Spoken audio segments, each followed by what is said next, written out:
Bueno, gracias José, hermano, por presentarme y bueno, gracias a todos por venir. Espero que sea de su provecho y utilidad esta modesta tertulia.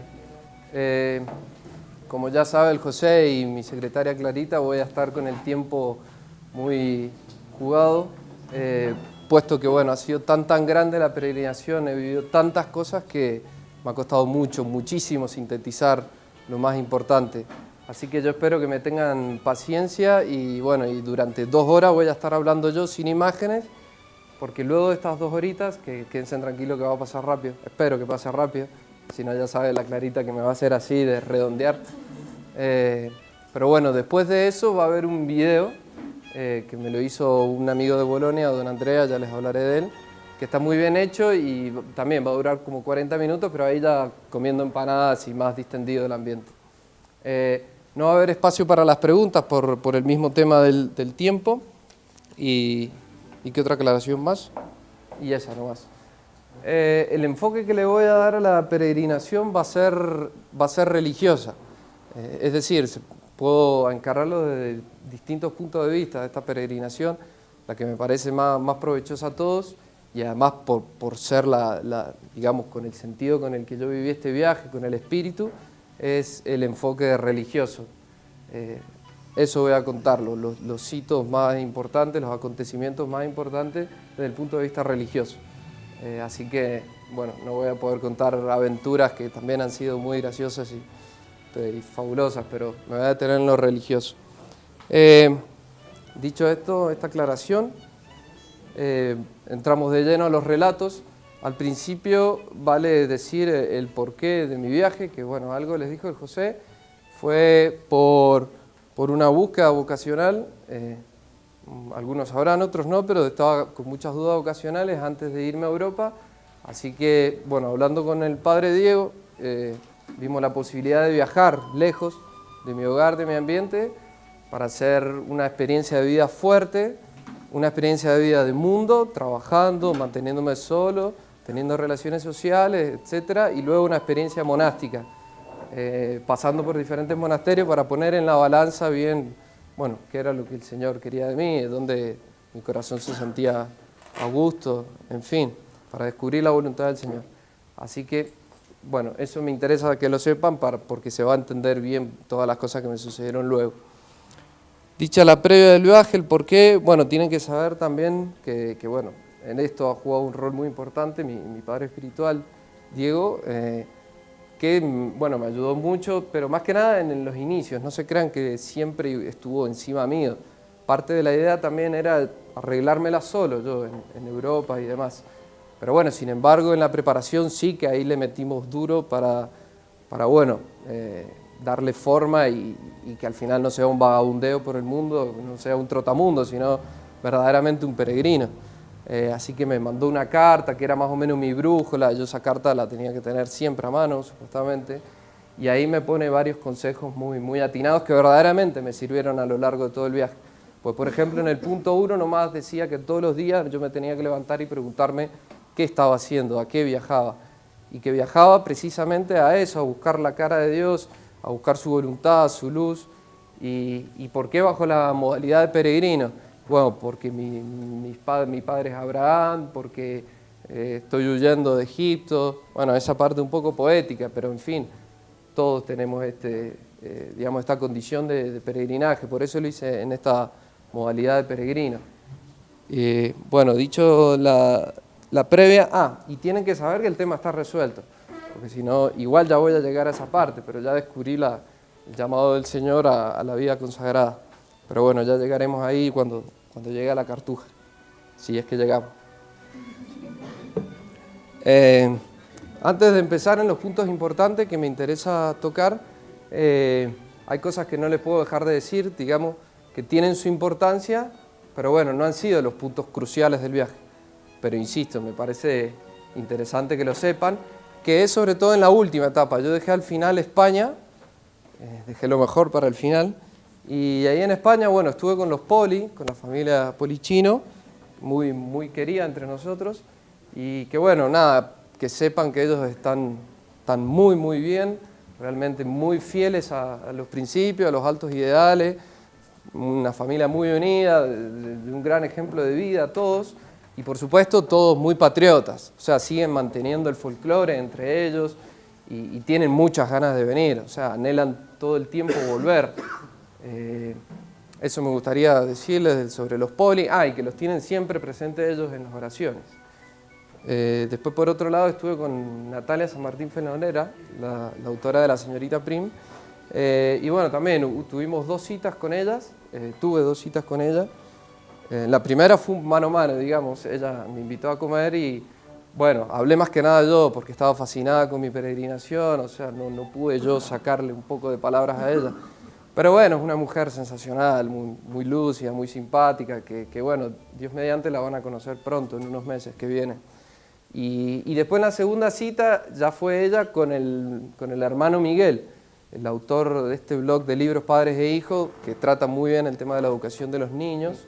Y bueno, yo había llevado al Pablo Poli, la verdad que también los 4 ahí nos entretuvimos bastante y le hablé muchísimo sobre esto, sobre la comunidad AVE, sobre el proyecto educativo Jauja, y en todo esto estaban los 2 fascinadísimos, estaban muy contentos, no podían creer lo que estábamos haciendo, los locos que estábamos, pero bueno, locos lindos, y bueno, y ellos desde ya nos tienen en sus oraciones, y les encantaría a los 2 venir y bueno, conocer esto y demás.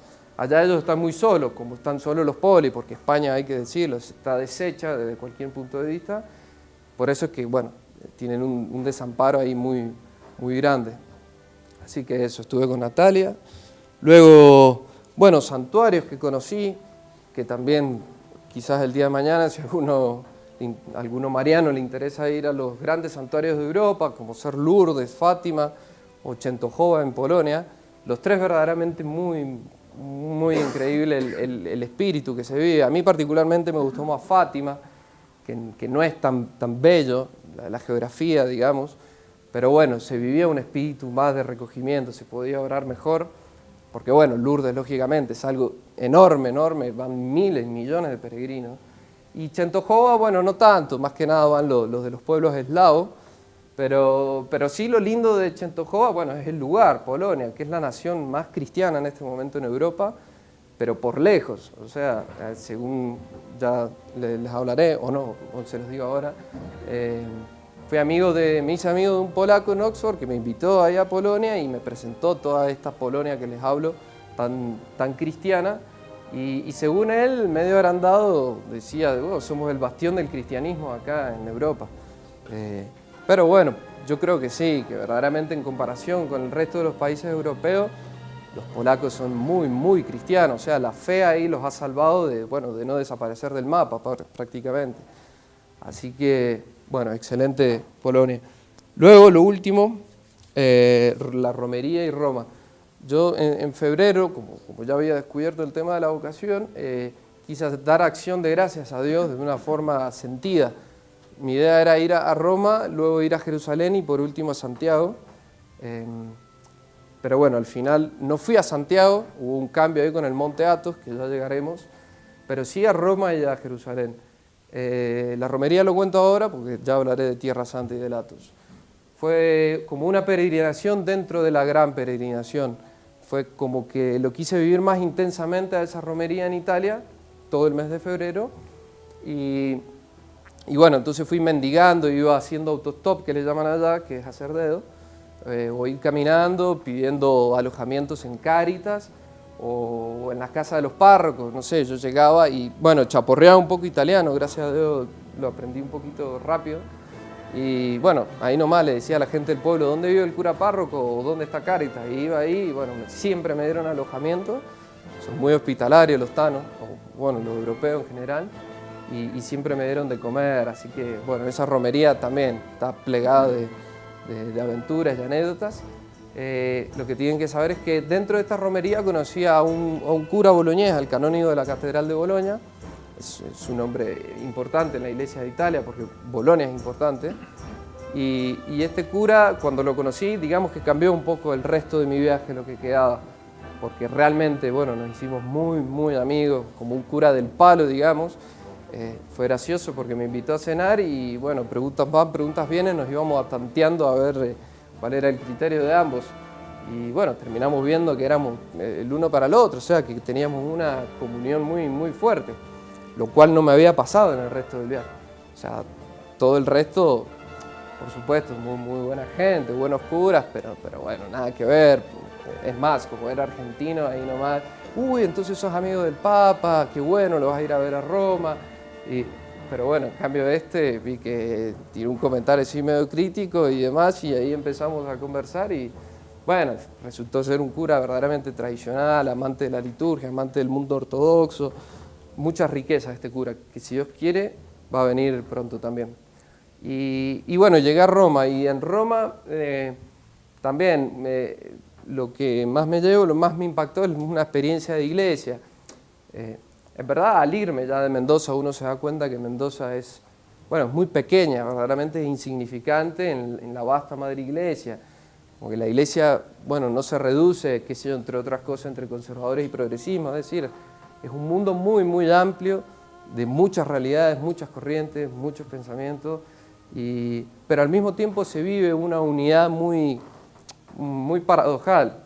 Bueno, en fin, no me pidan acá que dé un discurso de esto, porque ni siquiera yo, hay cosas que todavía termino de asimilar en este viaje.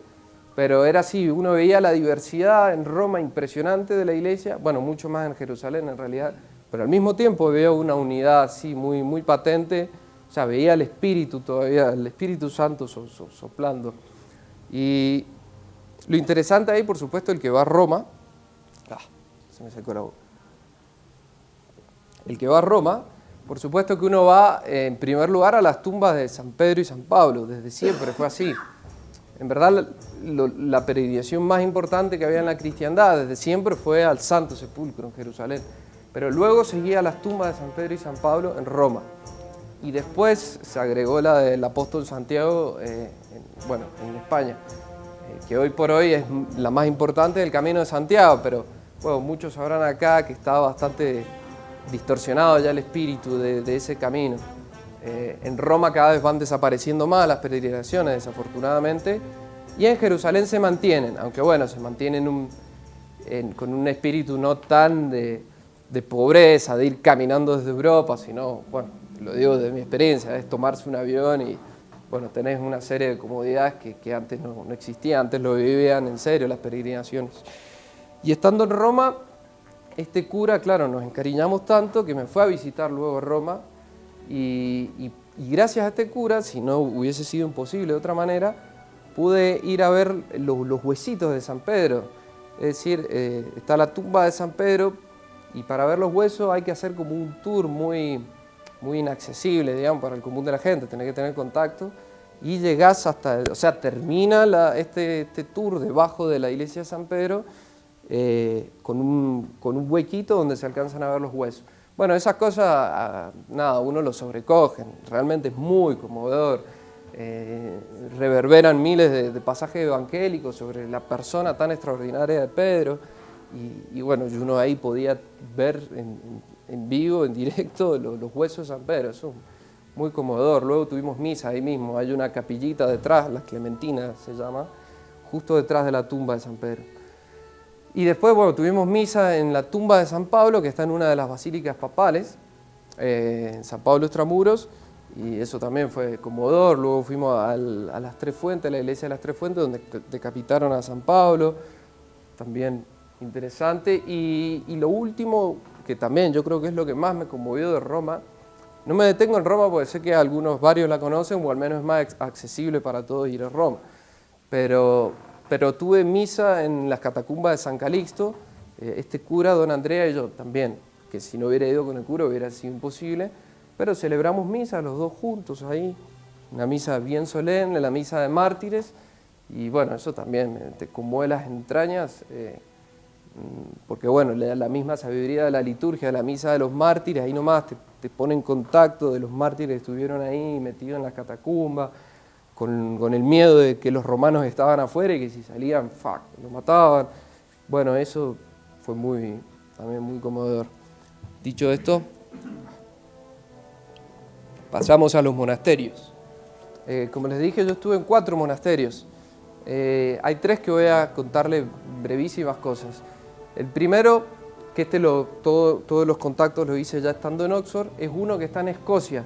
Al norte de Escocia hay dos archipiélagos, el archipiélago de las Islas Shetlands, o algo así, y el de las Islas Orcadas. Si no se piensen que he venido hablando inglés, porque no es cierto. Este está dentro de las Islas Orcadas, en una diminuta isla que se llama Papa Stronce, que esta isla fue hace mucho tiempo habitada por monjes irlandeses. Luego, no sé qué pasó, desaparecieron, aunque queda la ruina de una capillita en la isla. Y luego, después de mucho tiempo, vinieron los redentoristas, que no son monjes propiamente, tienen una rama contemplativa, pero son los hijos de San Alfonso María de Ligorio, que es misionera la orden. Yo iba ahí principalmente por la misa tradicional y por el lugar, porque verdaderamente estaba en el confín del mundo. De hecho, ellos dicen que en invierno se ve, ¿cómo se llama este efecto? Esa cuestión. Es decir, es un lugar muy mágico, y ya el solo hecho de un monasterio que esté en una isla, que creo que uno de los pocos monasterios que está en una isla dentro de la iglesia, bueno, todo eso ya es muy conmovedor. O sea, estás verdaderamente alejado del mundo, completamente en otro mundo. Y como les digo, ahí lo mejor es la misa tradicional, aunque no hacían la liturgia de las horas, es decir, no eran monjes propiamente, pero bueno, uno salía de la misa tradicional, todo esto de noche, y justo empezaba a amanecer, justo despuntaba el alba, apenas uno salía yendo ya a desayunar, que bueno, yo llegaba un poco tarde a desayunar porque todas las mañanas me conmovían esos amaneceres, porque todos eran de loco, verdaderamente. Aunque, bueno, hay que decirlo, cuando se venían las tempestades te da un miedo, porque si esta isla se hunde, acá nomás. Pero bueno, gracias a Dios no pasó. Pasó al comienzo, que estábamos en la isla Stronce y no podíamos cruzar, porque claro, habían tremendas olas, estuvimos como 2 o 3 días en Stronce y luego cruzamos en el bote monástico. Y bueno, eso de los redentoristas. Después, el segundo monasterio, Fongombó, la abadía de Fongombó, que está en el corazón de Francia, que varios quizás lo han oído, o bueno, yo sé que han leído varios. John Senior, La restauración de la cultura, y habla que 31 alumnos de este tipo se metieron de monje en Fongombó. Y bueno, este monasterio también es impecable, siguen la santa regla de Benito al pie de la letra. Lo que más me impactó de ese lugar es la misa privada que tiene cada monje sacerdote con un monje hermano que los ayudan, porque como hacen la misa tradicional necesitan que acoliten. Que la curiosidad es que todos la hacen en la iglesia, en una iglesia del siglo II, una iglesia románica bellísima, enorme. Todos la hacen ahí, en cada columna, ¿no?, que hay en la iglesia, y luego en la girola. Que a todo esto una curiosidad, la parte del ábside, del altar y de la girola está un poco inclinada. Yo apenas llegué y digo, ¿qué arquitecto hizo esto? Pero lo han hecho a propósito, simbolizando al Cristo que está con la cabeza, después de expirar, con la cabeza inclinada. Lo cual, bueno, es muy conmovedor cuando uno entiende eso, que lo entendí días después. Yo estaba enojado con el arquitecto, pero bueno, no era el arquitecto. Y bueno, como le decía, la misa está privada porque, claro, uno se ponía en la puerta principal y veía cómo era una danza religiosa verdaderamente, cómo todos seguían los mismos gestos, ¿no? De ir de un lado para el otro, abrir las manos, cerrar. O sea, eso era una cosa muy, muy bella así de contemplar. Por supuesto que después cada uno elegía la misa que quería. No sé, si estuviste el primer día en la primer columna, luego te ibas a la girola y así. De hecho, gracias a Dios tuve la oportunidad de acolitar en una. También fue muy, muy cómico. Fui a la girola, cosa que fui bien atrás, no sé, per joder.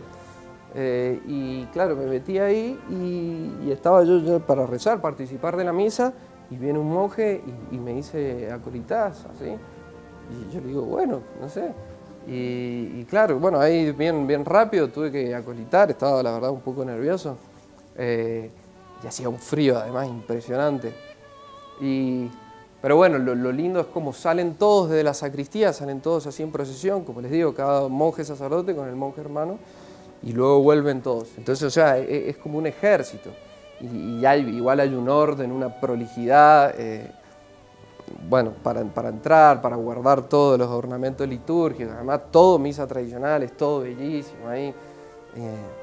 Y luego de esa misa estaba la misa ya conventual, donde ahí participaban todos y era solemne, una cosa hermosa también, toda cantada. En fin, eso también es lo más lindo que me llevo ahí. Y como les digo, cómo viven, o sea, son monjes hechos y derechos los de Fongombó. Fue una linda experiencia. Y el último monasterio fue en Bélgica, al sur de Bélgica, Chevetonia se llama. Este monasterio, la característica que tiene, todas estas cosas igual que le digo van a estar en un video que va a ver al final, pero se las voy adelantando. Es que tiene el rito bizantino y el rito romano, pero en una misma comunidad, es decir, son benedictinos, pero luego hay algunos monjes, te das cuenta porque son los barbosos, que van a la parte del rito bizantino y luego los otros, todos afeitaditos, van a la iglesia latina para el rito romano. Ahí yo, como a los redentoristas iba por la misa tradicional, acá iba por el rito bizantino, porque de hecho, desde el punto de vista monástico, de comunidad monástica, deja mucho que desear ese monasterio, pero en la parte del rito bizantino, bueno, era una belleza, los cantos, cómo cantan ahí los monjes de Chevetonia, es impresionante, todo. Fue una aproximación a ese mundo, a mí siempre me llamó, bueno, por el Cristo errante en realidad siempre me llamó el mundo oriental, y entonces iba un poco a eso, para conocer más de cerca el rito bizantino, que es la divina liturgia que escribió San Juan Crisóstomo en el siglo IV, o la de San Basilio Magno. Entonces, como esta inclinación a Oriente, por eso fui ahí. Y bueno, y luego por eso quise ir al Monte Athos. Bueno, y ahí ya terminan estas curiosidades. Pasemos a lo que más me interesa que se graben o compartirles, la Gran Cartuja.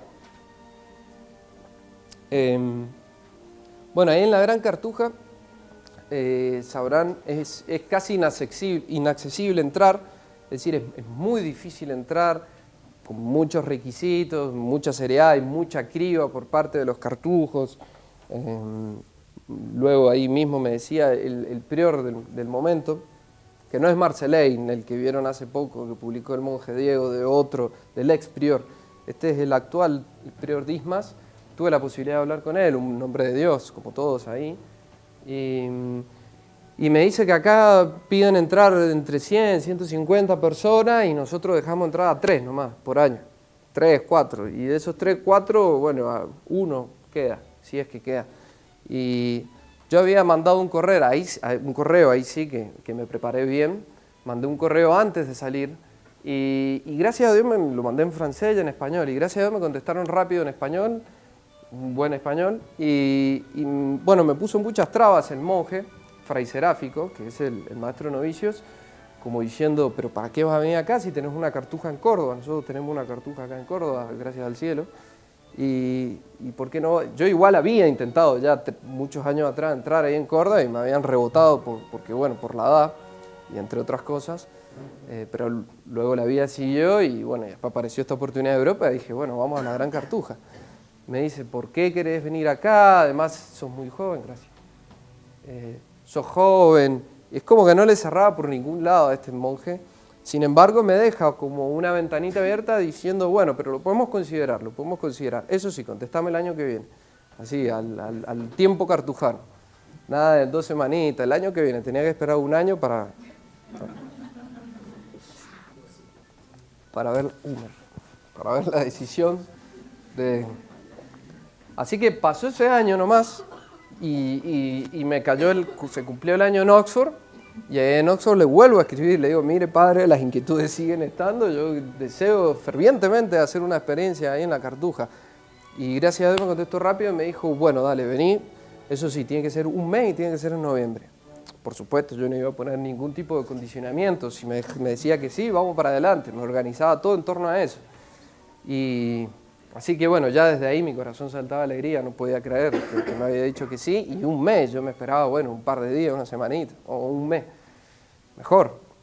Y entonces, bueno, me voy desde Escocia, me tomo un avión hasta Lyon, ahí en Lyon ya me esperaba el procurador, y acá un paréntesis, tienen que saber que la vocación cartujana es una, pero tiene 2 modalidades, la de los hermanos y la de los padres. Los hermanos viven en un edificio separado, y tienen celdas propiamente, no casitas, tienen celdas que son celdas aclimatadas, con un buen baño, y ellos pueden comer más, pueden dormir más, porque ellos laburan muchísimo. O sea, son los que pueden salir, de hecho, de la celda y mantienen el monasterio. Y de ellos, de todos ellos, el que puede salir ya del monasterio, de las murallas del monasterio, es el procurador, el jefe, digamos.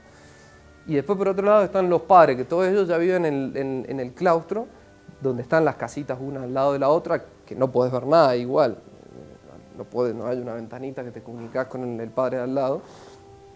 Y son padres porque, bueno, se ordenan sacerdotes, o sea, tienen los estudios eclesiásticos. Y ¿qué iba a comentar de los padres? Bueno, los padres duermen, por supuesto, mucho menos. Ellos, en realidad todos parten el sueño en dos. Una característica muy cartujana, que ellos se acuestan 8:30, se levantan 11:30, rezan 2 o 3 horas el oficio nocturno, o en la fiesta suele durar hasta 4 horas, y luego se vuelven a acostar y ya cumplen las 8 horas, o las 7 horas. Y luego se vuelven a levantar y ahí ya empieza el día. Los padres salen 3 veces al día nomás de la casa, es decir, hacen todo en la casa, ahí laburan, que por supuesto el laburo es mínimo. Ellos se dedican más que nada a la oración y al estudio. Pero bueno, laburan y hay una gran libertad de espíritu, es decir, se fomenta mucho el talento que cada uno tiene. Por ejemplo, el maestro novicio era escultor, un gran escultor, que esculpió mucho tiempo en madera y ahora se lanzaba con la piedra cuando yo estaba. Y bueno, así, el que tenga un talento lo puede también trabajar. Y si no, el que no tiene el talento, bueno, en otoño e invierno es cortar la leña, porque hay estufa leña, entonces es cortar los troncos, y en verano, primavera, es mantener una huertita. Cada uno tiene un jardincito donde tienen que cosechar y bueno, y luego, nada. ¿Qué más de los padres? Bueno, cerramos este paréntesis. Llego a Lyon y está esperándome este cartujo que bueno, era un húngaro con una linda barba así enorme de 2 metros que me estaba esperando. Que, bueno, a mí me dio un poco de temor apenas lo vi. Quería volver otra vez al avión y irme a otro lado. Pero bueno, que a todo esto luego me enteré que era más bueno que el pan. Pero bueno, a simple vista me asustó bastante. Y estaba con un hábito marrón, que yo, bueno, pensé que era de hábito blanco. Por supuesto, muchas cosas yo no conocía de la cartuja. O sea, para mí, supongo que para varios, es como un mundo desconocido, algo muy misterioso. Entonces, bueno, ahí me enteré que los que trabajan, los hermanos, tienen el hábito marrón. Y luego el blanco es para la liturgia. Aunque los padres tienen siempre el blanco. Como les digo, como trabajan poco. Bueno, me lleva a Lyon, a Grenoble, donde está la Gran Cartuja.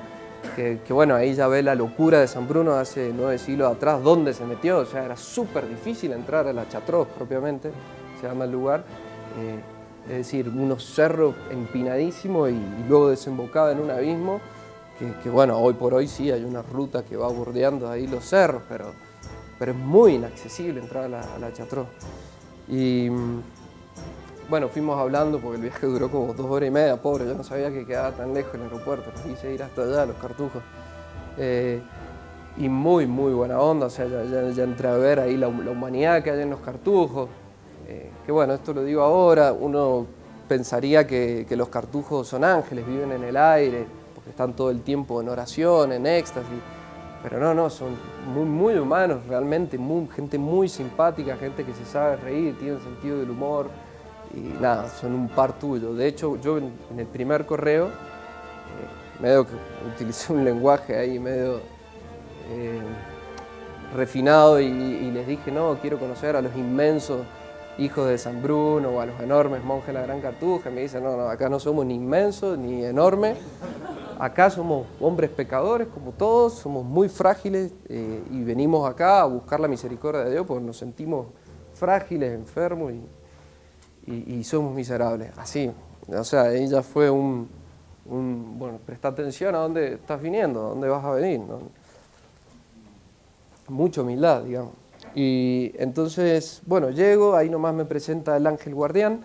El ángel guardián es aquel monje que te guía en las cuestiones prácticas de la vida de la comunidad, ya sea en una experiencia que hagas o ya sea entrando al postulantado. Ahí en todos los monasterios postulantado unos meses, luego noviciado 2 años y luego ya los votos temporales, los votos solemnes. Y este ángel guardián me enseña toda la vida de la comunidad, muy gracioso, era un francés de 40 años, también con tremenda barba. Y yo le decía al conejo blanco, porque se me iba todo el tiempo, caminaba rapidísimo así, hablaba rapidísimo, era como muy nervioso, pero me daba mucha risa. Por ejemplo, cuando íbamos en el claustro, me dice, acá nada de caminar así por todo el claustro, no, acá despacito, del lado de la pared. Y yo dije, wow, o sea, es como que también le dan mucha importancia a la gestualidad del cuerpo, a los movimientos, que todo tiene que invitar a la oración ahí. Por eso es que van caminando lento con la capucha y mirando al piso. Después, a la hora de abrir o cerrar la puerta, se toman unos segundos para abrir y cerrar la puerta. Bueno, en fin, tiene como muchos detalles así muy minuciosos, con mucha sabiduría, por ejemplo, sabiduría de siglos. Pero que todo ahí invita a la oración y al recogimiento y a estar en presencia de Dios constantemente. El ángel guardián me muestra todo la Gran Cartuja, que bueno, yo ahí ya quedé pero más que impactado porque es una ciudad, es una cosa enorme. O sea, en la foto ya se ve grande, pero estar ahí ya uno se siente diminuto, una hormiga. Además es súper laberíntica porque han ido reconstruyendo a lo largo de los siglos.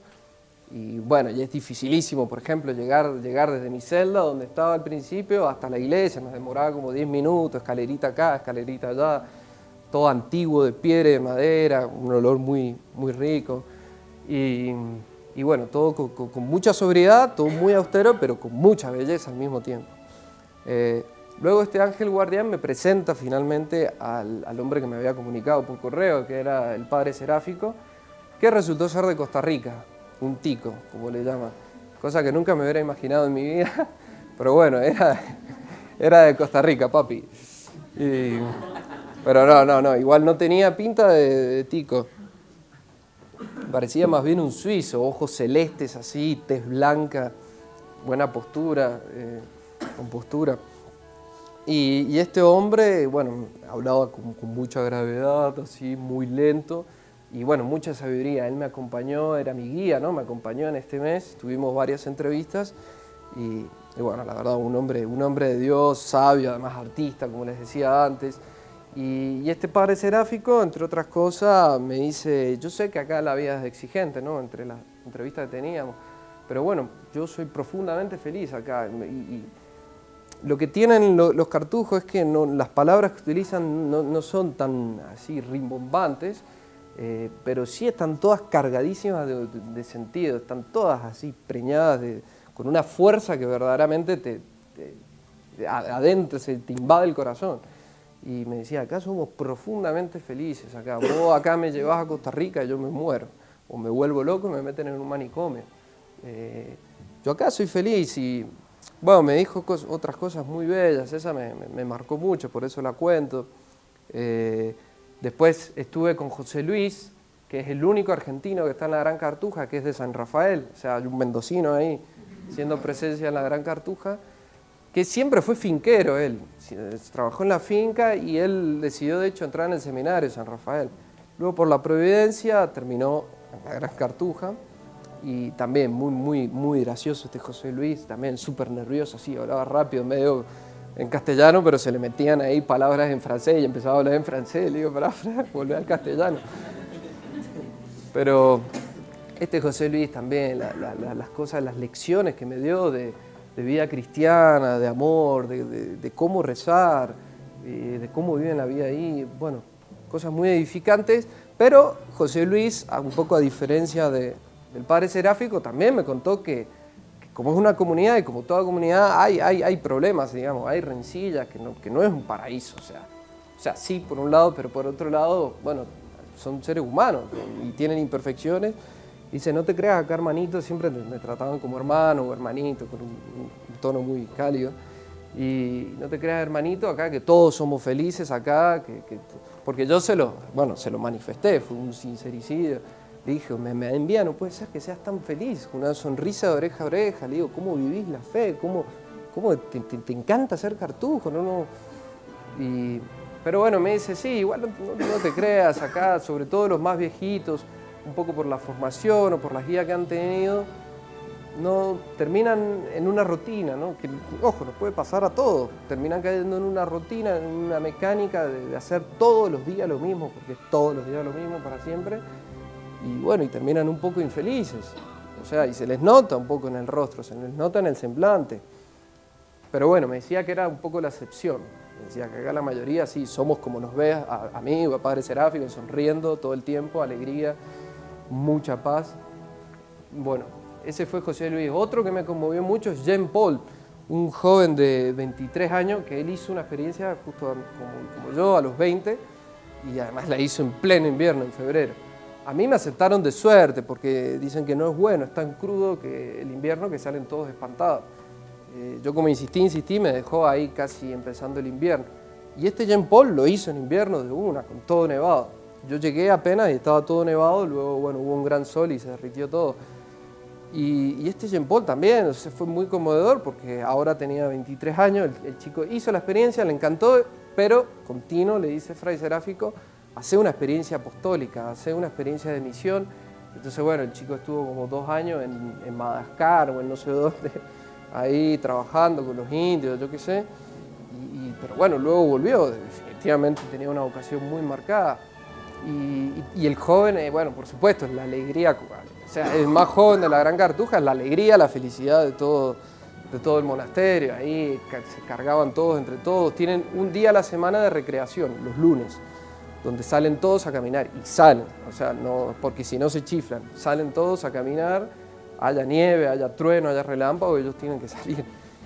Y bueno, ahí es donde uno más puede palpar esta faceta humana que les decía antes, que está muy presente, porque claro, se hacían chistes todo el tiempo entre ellos, bromas muy buenas, muy sanas, y lo que está bueno es que van de 2 en 2, y bueno, llegado a cierto punto se intercambian las parejas para fomentar el espíritu de comunidad, para que no se pierda eso. Y por ejemplo, cuento una anécdota nomás para que vean que son hombres con sentido del humor.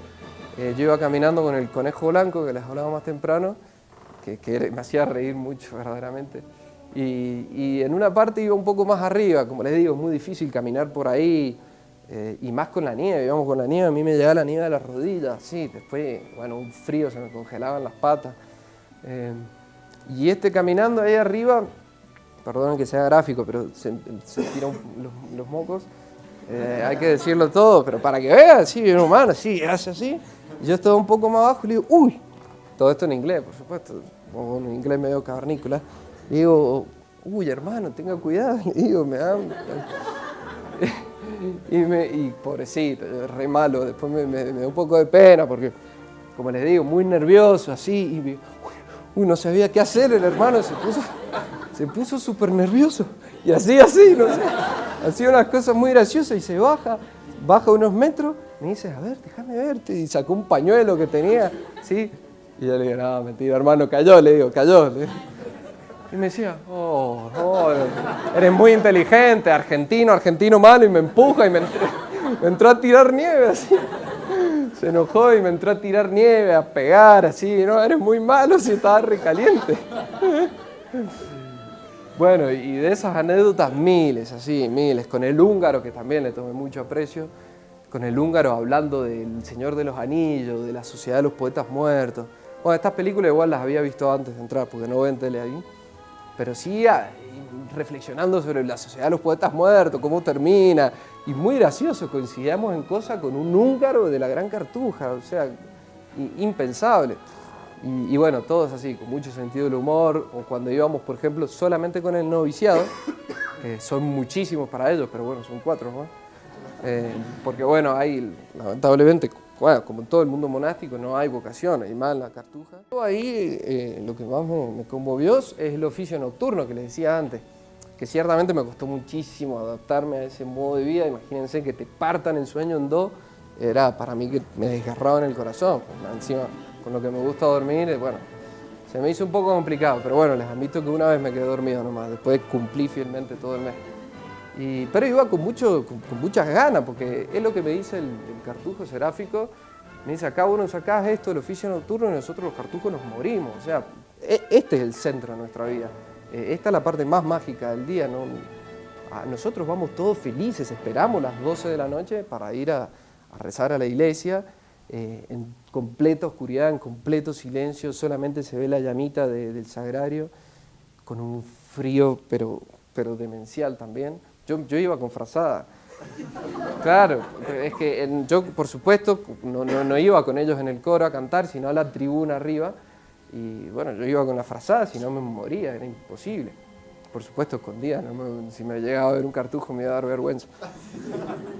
Pero bueno, eso, llegar ahí a la medianoche, que esto también está, ¿quién nos decía? Cardenal Sara, el negro que es muy amigo ahí de los cartujos. Él habla mucho sobre ese momento del oficio nocturno, el silencio que son como 5 minutos o más, y cómo cantan, y bueno, es impresionante. ¿Qué más les puedo comentar de la Gran Cartuja? Bueno, eso, bueno, gracias Juancho. Ellos tienen un rito propio que es el rito cartujano, que es muy similar al rito romano, pero tiene sus particularidades. Por ejemplo, es muy pausado, con muchas pausas de silencio, muy lento, todo es lento. En la Gran Cartuja todo es lento. Dura como 2 horas la misa entre semanas. Y bueno, una cosa que te impacta es de cara a Dios, celebra el cura y celebra con los brazos siempre así, en cruz. Eso es muy sacado así.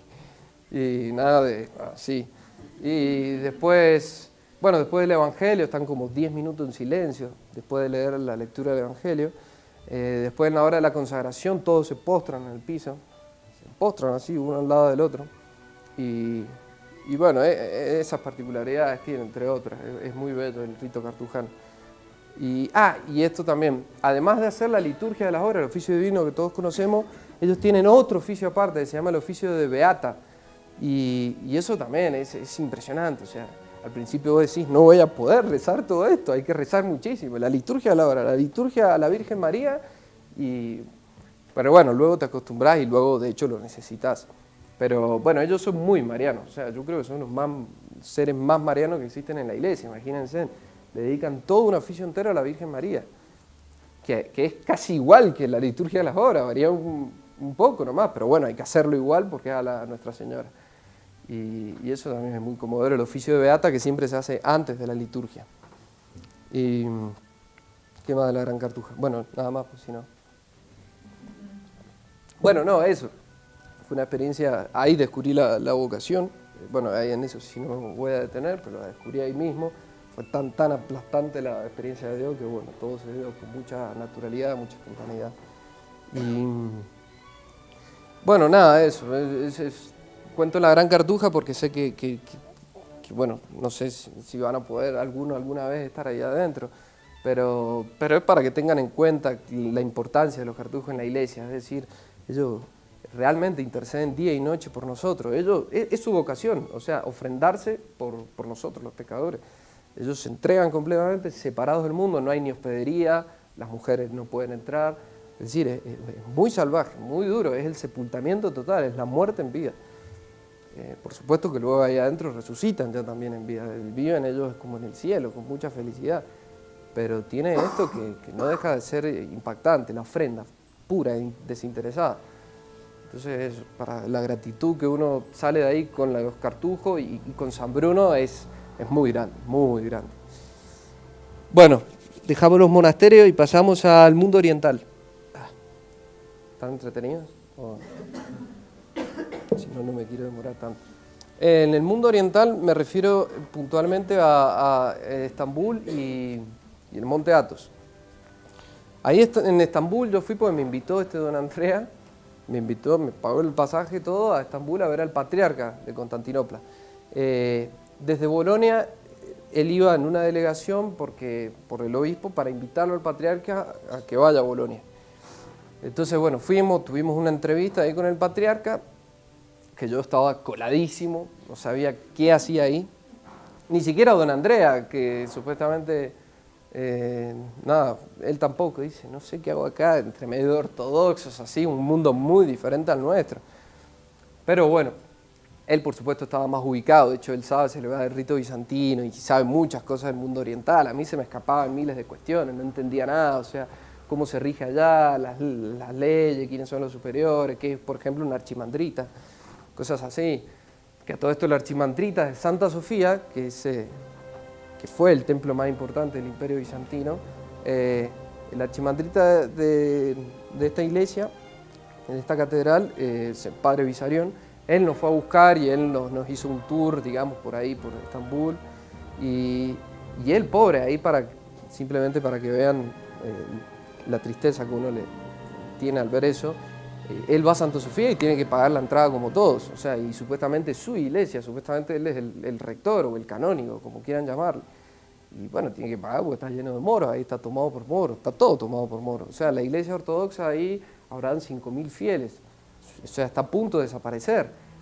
Y sufren muchísimo, ellos no pueden salir a la calle con sotana, están todo el tiempo amenazados por los cartujos, amenazados así, los vamos a matar, le vamos a poner bombas, cosas así, muy salvaje. Y bueno, entonces uno como que le da mucha compasión y mucha reflexión, porque sí, nosotros acá esto no nos dice nada verdaderamente. Sin embargo, ahí son tierras de ortodoxos y que bueno, son nuestros hermanos separados, los ortodoxos, y que tienen cosas realmente admirables. Tampoco voy a entrar en justamente discusiones bizantinas, es algo no más que lo largo para aguijonearnos en la curiosidad, pero durante 1000 años como era lo mismo, era la misma iglesia. Luego, bueno, según los entendidos, por cuestiones políticas, sociales, miserias humanas, hubo una separación, en fin. Pero ahí es muy valorable el trabajo que están haciendo los ortodoxos, muy valorable, gracias a Dios no se pierde, digamos, el evangelio en esas tierras. O por ejemplo en Antioquía, o sea, fue el segundo lugar donde hubo una misa fuera de Jerusalén, donde empezaron a ser llamados los cristianos, los que se ganan a Cristo, y ahí hay una parroquia nomás. Y bueno, en fin, creo que una familia o 2 familias, una cosa muy, o sea, que te da escalofrío. Vos decís, acá pasaron los apóstoles, miles de santos, fue el esplendor en su momento, y ahora está todo tomado por los musulmanes. Bueno, todo eso uno le da compasión y le dan ganas de estar vinculado más de cerca, interiorizarse más sobre el tema, rezar más, en fin. Pero bueno, no me quiero detener mucho, simplemente decirles que yo al patriarca, como sabía italiano, le dije en italiano si podía entrar al Monte Athos. Yo el Monte Athos, desde luego que ya lo había descartado, porque me enteré el lío que hay que hacer para entrar, y yo dije, no voy a meterme en esta aventura. Pero bueno, es así, Dios acá me marcó la agenda y me marcó los pasos, y ahí como veía una posibilidad más cercana de ir al Athos, porque digamos, el jefe espiritual, el superior del Athos es el patriarca de Constantinopla, Bartolomé. Así que yo le pedí y me dijo, sí, mandale una carta de recomendación, le decía al padre Vissarion, a la archimandrita, todo muy serio. Bueno, yo dije, chao, acá entro. Claro, luego me dice Andrea que no lo quieren al patriarca de Constantinopla, lo del Monte Athos. Me dice, olvídate, no va a entrar jamás. Porque claro, como es patriarca ecuménico, ese es el título, y siempre está en diálogo con la iglesia de Roma, quiere un sincero acercamiento. Los del Monte Athos no quieren saber absolutamente nada, son unos monjes muy rabiosos, muy ultramontanos, y nada, y de los paladines de la ortodoxia, a ellos no les interesa ningún tipo de diálogo ni de nada, de hecho nos detestan, o sea, nos odian. Ellos, por ejemplo, entran 120 personas por día, de las cuales creo que algo así de 100 tienen que ser griegos ortodoxos. Luego dan la posibilidad de ortodoxos fuera de Grecia. Luego de los ortodoxos fuera de Grecia, a los moros, a los judíos, a los anglicanos, los que sea, y en último lugar estamos los católicos, para entrar al Monte Athos. O sea, después que los ateos, después que los asesinos seriales, venimos nosotros O sea, no nos quieren para nada. Por supuesto, luego ahí adentro te enterás que no es tan así tampoco. Pero bueno, al menos en los papeles para entrar sí es así. Sin embargo, bueno, don Andrea tiene un amigo atonita, que bueno, entré por lo bajo, digamos, no por la carta de recomendación, sino entré por lo bajo, por un contacto, que terminó contestándome.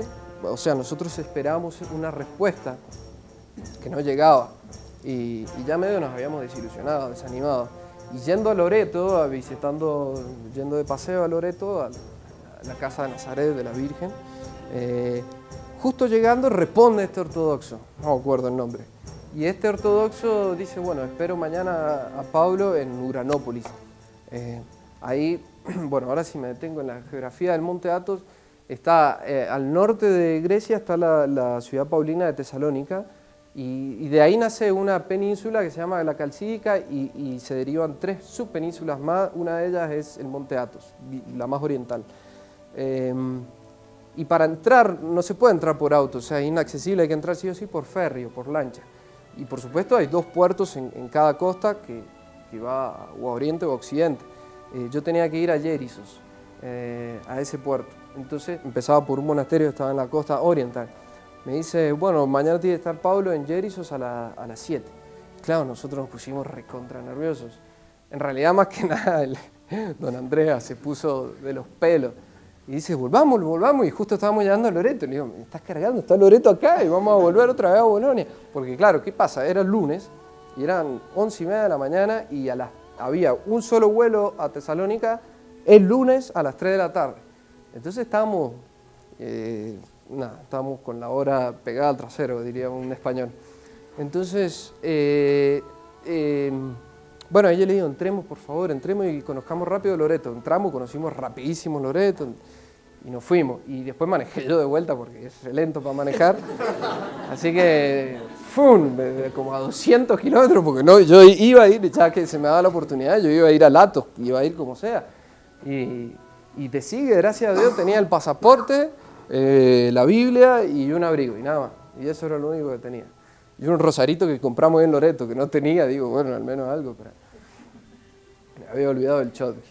Y entonces ni siquiera pudimos pasar por Bolonia, o sea, fuimos directamente al aeropuerto, por la casa, digo, fuimos al aeropuerto.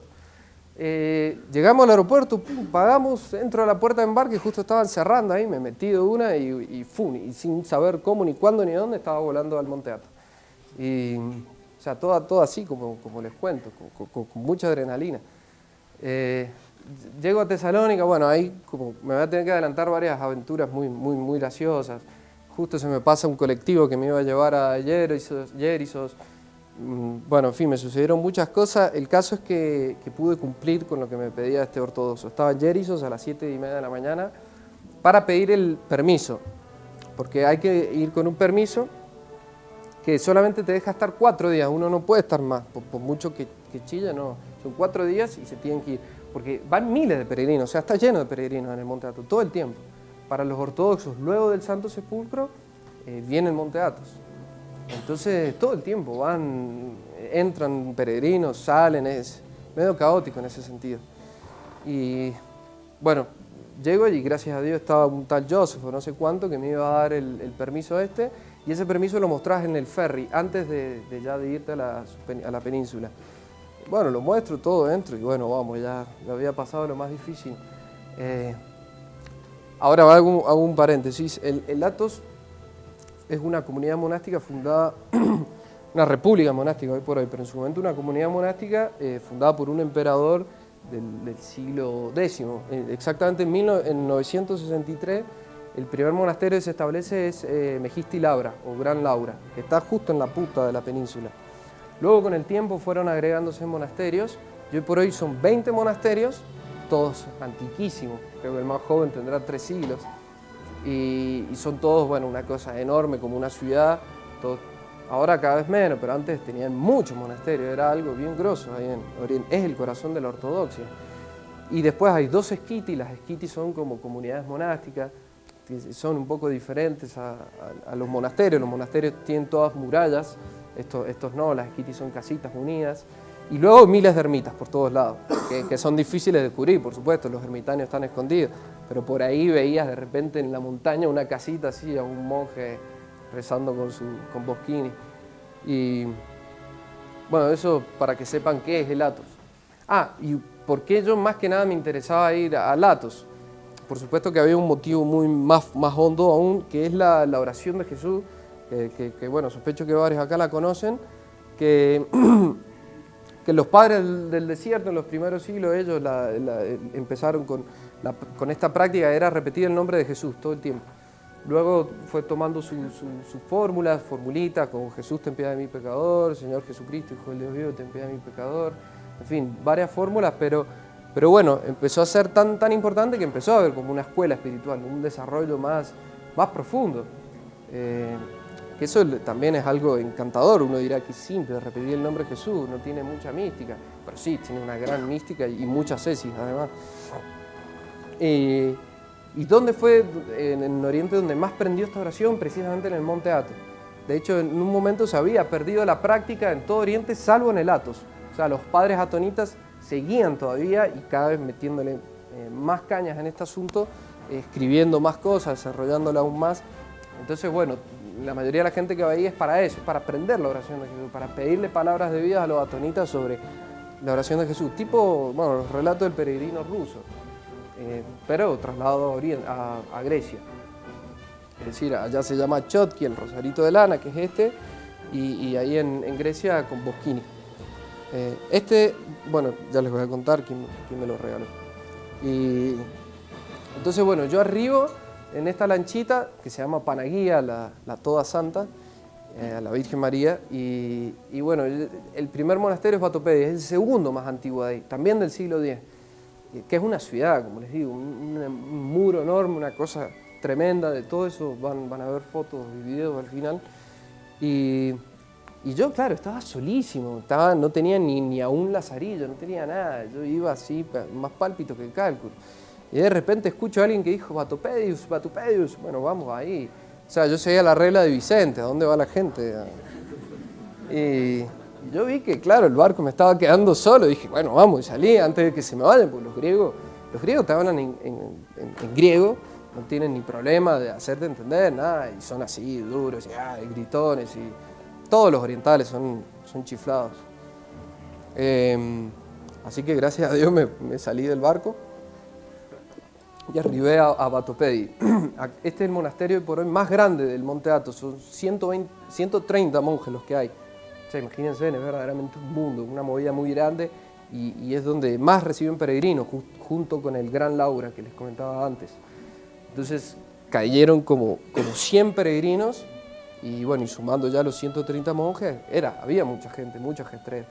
Uno lo que hacía en cada lado era llegar a la portería, mostrar el permiso y entrar a la Handin Kariki, que era la recepción, que bueno, como la recepción de un hotel. En realidad esta parte hotelera estaba más bien en los monasterios grandes, por la cantidad de gente que iba. Y bueno, uno entraba, bueno, lo primero que tenía en la mesa, que eso me gustó mucho, eran dulcecitos muy ricos con un poquito de grapa. Pero bueno, ahí fueron atendidos todos, por supuesto, como era católico, y además era súper sospechoso, o sea, un joven de Argentina, ¿viste? Que viene a hacer acá este pendejo. Bueno, atendieron a todos antes que yo, y bueno, hasta que por fin el hermano Pedro se tuvo compasión.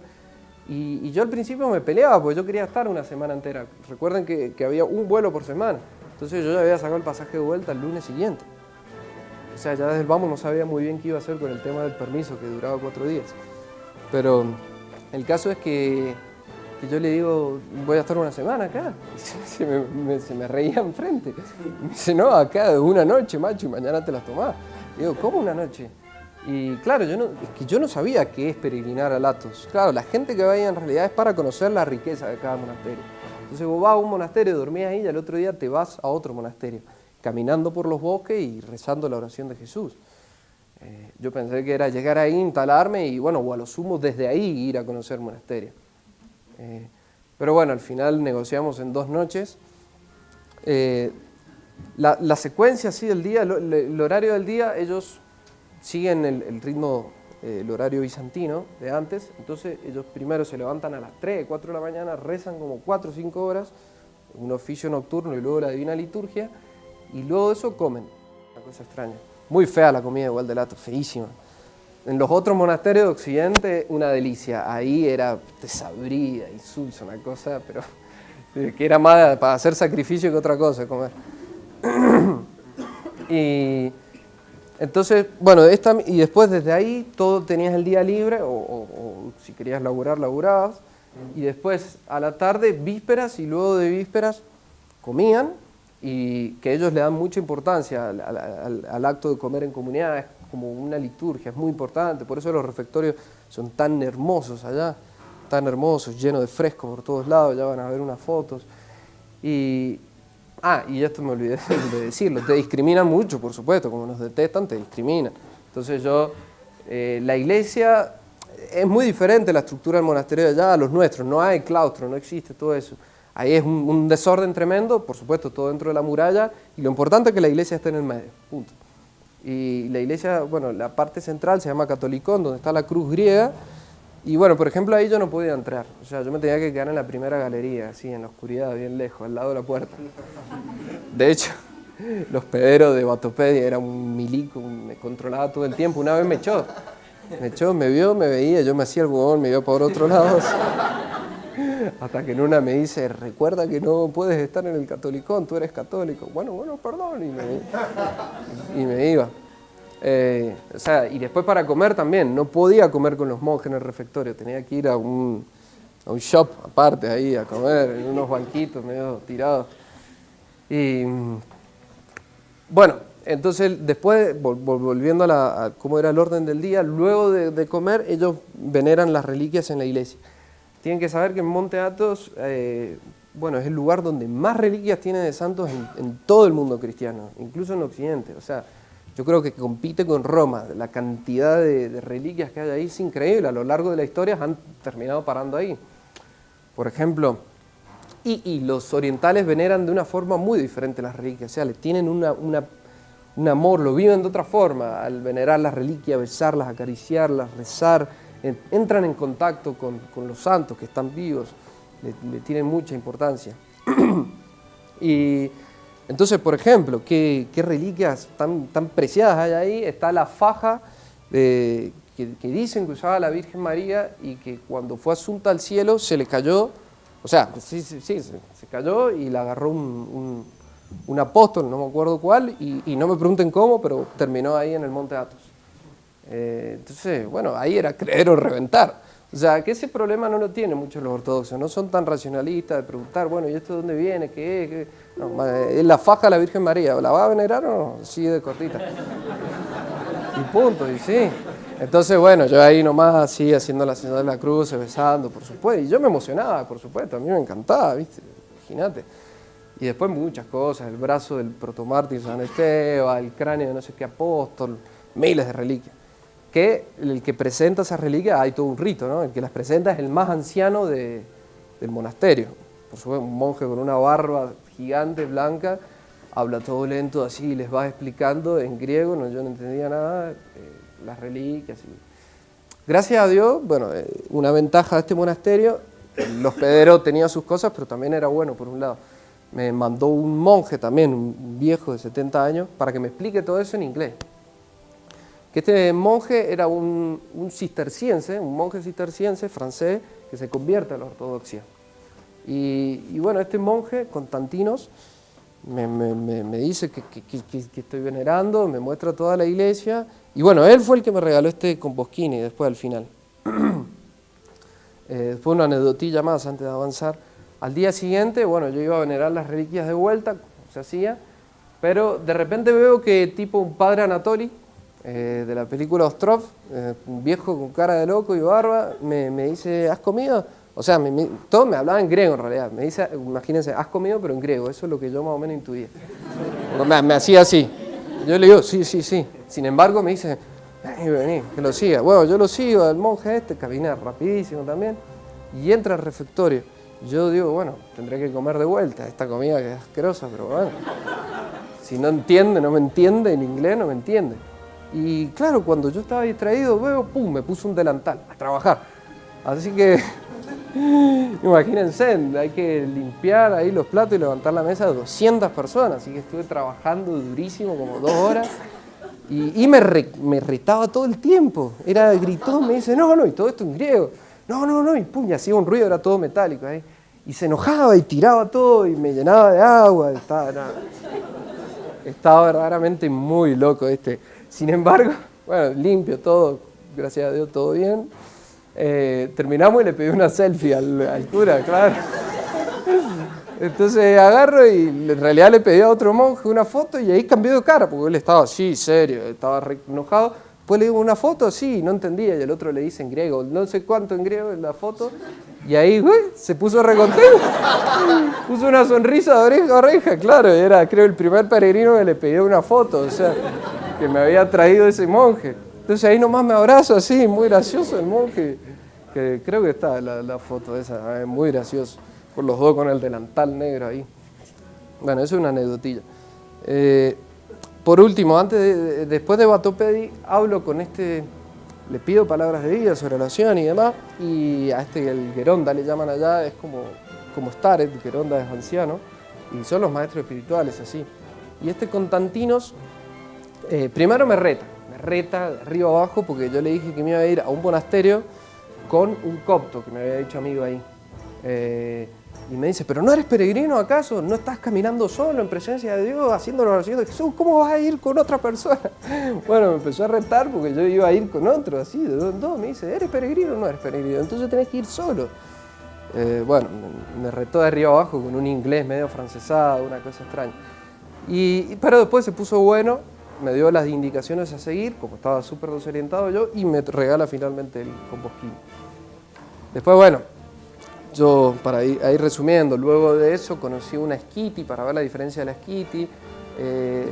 Después se me termina ya el permiso, que duraba 4 días, y esto estaba en la capital, en el centro del Athos, se llama Caríes. Yo después de esta Skiti ya era el 4.º día y tenía que seguir, entonces pido hacer la extensión, no me dejan, así que digo, bueno, me quedo ilegal unos 3 días más acá en el Monte Athos, que vengan a buscarme, yo qué sé, no tenía opción. Así que me quedo de ilegal ahí y yo quería ir a Simonos Petras, que es el monasterio más bello, lejos que hay todos son bellísimos, pero supera cualquier expectativa, ya lo van a ver en la foto, porque es una roca de 200 metros y ahí está el monasterio. Una belleza, pero singular. Y yo quería ir ahí porque de hecho yo lo único que conocía de Athos era Simonos Petras, por un libro que había leído y un documental que también había visto, que lo pueden googlear también, un documental sobre Simonos Petras. Y entonces yo llego ahí, además que yo quería ir acercándome al sur, a la parte bien del sur, porque ahí está el Monte Athos propiamente, o sea, ahí está la montaña sagrada que tiene unos 2000 metros. Entonces yo no sé por qué lo quería escalar. Y me lo había metido en la cabeza y bueno, por eso trataba de ir lo más al sur posible. Y ahí ya me cruzo de costa, ¿no? Voy a la costa occidental donde está Simonos Petras. También la paso genial porque ahí sí eran muy abiertos, ahí comía con ellos, en el mismo refectorio, ahí podía entrar al catolicón, venerar el icono que se me antojara. O sea, ahí ya me sentía como en casa, verdaderamente, son muy abiertos. Y ahí pude hablar con un monje también muy, muy bueno, las cosas que conversábamos. Pero bueno, y unos animales, anécdota, unos alemanes ahí me dicen, pero qué afortunado eres aquí. Yo tengo amigos que hace 10 años o 20 años que están pidiendo venir al Monte Athos, Simonos Petras, y no pueden. Y vos de repente, porque claro, yo llegué, o sea, sin anotación, yo primero llegué al puerto de Dafni, ¿no? Y empecé a caminar yo, porque sabía que el Monte Athos estaba hacia el sur, no sabía cuánto me iba a demorar. Yo empecé a caminar ahí con el Combosquín y llegué a las 2 horas y ya aparece una tráfica y todos andan en tráfico, furgonetas. Y ahí hago dedo, porque ya no daba más, era todo sí subida y aparte, gracias a Dios, porque después me enteré que estaba lejísimo, no iba a llegar más. Y bueno, me meto ahí con todos los ortodoxos que iban al Simonos Petras. Y bueno, también llegué a Simonos Petras, medio como que me escondí, había que entrar en la portería, mostrar el permiso, firmar. Yo me hice el huevón y fui directamente a la Handinkariki. Me senté y ahí nomás, la grapita, me hacía el que ya estaba ya reanotado. Y bueno, y me colé, bueno, ahí en Simonos Petras me metí así, sin permiso, sin nada. Así que me dicen, no puedo creer, se reían los alemanes, me dice argentino, tenías que ser. Y me digo, vos alemán, boludo. O sea, somos del opuesto, hermano. No, pero muy buenos estos alemanes. Que no creían, eso es muy curioso, hay mucha gente ahí que no cree, que va porque les hace bien, les da energías. Pero muy simpáticos. Y después, bueno, continúo más hacia el sur a otro monasterio, San Pablo, que está en el pie de esta montaña sagrada, porque justamente yo la quería escalar. Así que ahí en San Pablo, por ejemplo, sí me trataron muy mal, contrapartida con Simonos Petras. Ahí no me dejaron entrar a venerar las reliquias, me echó un monje ahí rabioso. Y por eso, como les digo, depende del monje que te toque, en fin. Entonces, duermo ahí y al otro día yo tenía pensado salir a las 3 de la mañana, porque si no, no iba a llegar, era imposible. De hecho, todos los que suben O sea, son 2000 metros, pero es súper difícil llegar, es súper empinado, con un bosque tremendo, es muy complejo. Entonces, todos van tranquilos y duermen en un refugio que hay arriba. Y hacen cumbre al otro día. Pero bueno, yo así muy kamikaze, como desde el inicio, y además sin comida, sin bebida, con un abriguito así, y me mandé. Y salí a las 3 de la mañana y bueno, más o menos hice cumbre. Antes de hacer cumbre hay un refugio, donde, bueno, esa parte es muy cómica, había un ruso de 2 metros, que ya se lo van a ver en la foto, con una barba también gigante, esperándome con el samovar, este té de los rusos, un samovar gigante también que había afuera, que le había puesto con un caño de escape, no sé qué. Era como una cosa media grasa, pero muy graciosa. Y todos ahí se saludaban con el saludo de Cristo resucitó, verdaderamente resucitó. Entonces ahí me gritó, «Christos post crisi». Cristo gritó re fuerte desde la cumbre, así yo me asusté. Vi un mono gigante así, como el de la película de Monterín, que es el gordo de la nieve, así. «Bienvenidos a...». Bueno, así que este ruso me intimidó un poco, pero bueno, con gran corazón me da un tecito porque se vio que tenía una cara de demacrado. No había comido nada de las 3 de la mañana y eran las 10 de la mañana, ya estaba a punto de me iba a dar un surmenal. Y bueno, tomo este tecito, tomo un poco de agua y ahí ya digo, voy a llegar a la cumbre. Estaba reconfiado, además no llevé agua, digo, si lo hago al toque, está acá nomás. Y uy, cómo me costó subir esa última etapa, pero casi me muero, porque ahí sí empezó el viento fuertísimo, un frío tremendo. Ahí sí me dio un hambre impresionante, tenía mucha sed, y hasta que llegué a un punto que me rendí, me faltaba muy poco. Me faltaban como, no sé, un par de metros y me tiré. Gracias a Dios siempre delante mío iba un suizo, que me lo había encontrado tipo 5 de la mañana, me lo había encontrado muchísimo más abajo. Y el suizo estaba bajando y le digo, por favor, dame agua, me estoy muriendo. Y gracias a Dios me da agua, le bajé toda el agua, le digo, recargalo en el refugio, yo quiero llegar a la cumbre. Y bueno, le metí, llegué a la cumbre, que hay una iglesia, justo en la cumbre hay una iglesia, se llama la de la Metamorfosis, la de la Transfiguración. Y bueno, hay una vista, la verdad que valía la pena el esfuerzo porque se ve toda la península para atrás. Y se alcanzan a vislumbrar los monasterios, ¿no? Paisaje tremendo, dicen que cuando hay buena visibilidad en Occidente se puede ver el Monte Olimpo en Grecia y en Oriente se puede ver la cúpula de Santa Sofía. Bueno, yo no tenía tan buena visibilidad, pero al menos podía ver la península y eso me bastaba, una experiencia hermosísima. Y ahí mi idea ya era bajar, pero irme otra vez a la costa oriental para ir al último monasterio también, que le tenía muchas ganas de entrada, al Megisti Labra, por ser el primero, ¿no? Y el más importante, el más antiguo. Y bueno, gracias a Dios llegué como a las 5 de la tarde, ya me dolía hasta el alma, hasta los dientes. Y ahí me atendieron, no me pidieron nada, no me hicieron mucho lío con nada, parece que les di mucha pena, estaban muertísimos. Y también es una ciudad, es una cosa enorme, Megisti Labra. Bueno, por eso es gran Labra, o sea, es enorme. Y bueno, para ir resumiendo, ya creo que conté lo más importante de Athos. Luego el otro día hice toda la misma travesía que hice para llegar, la hice para volver. Y ya pasamos a lo último, antes de que me echen, sobre Tierra Santa.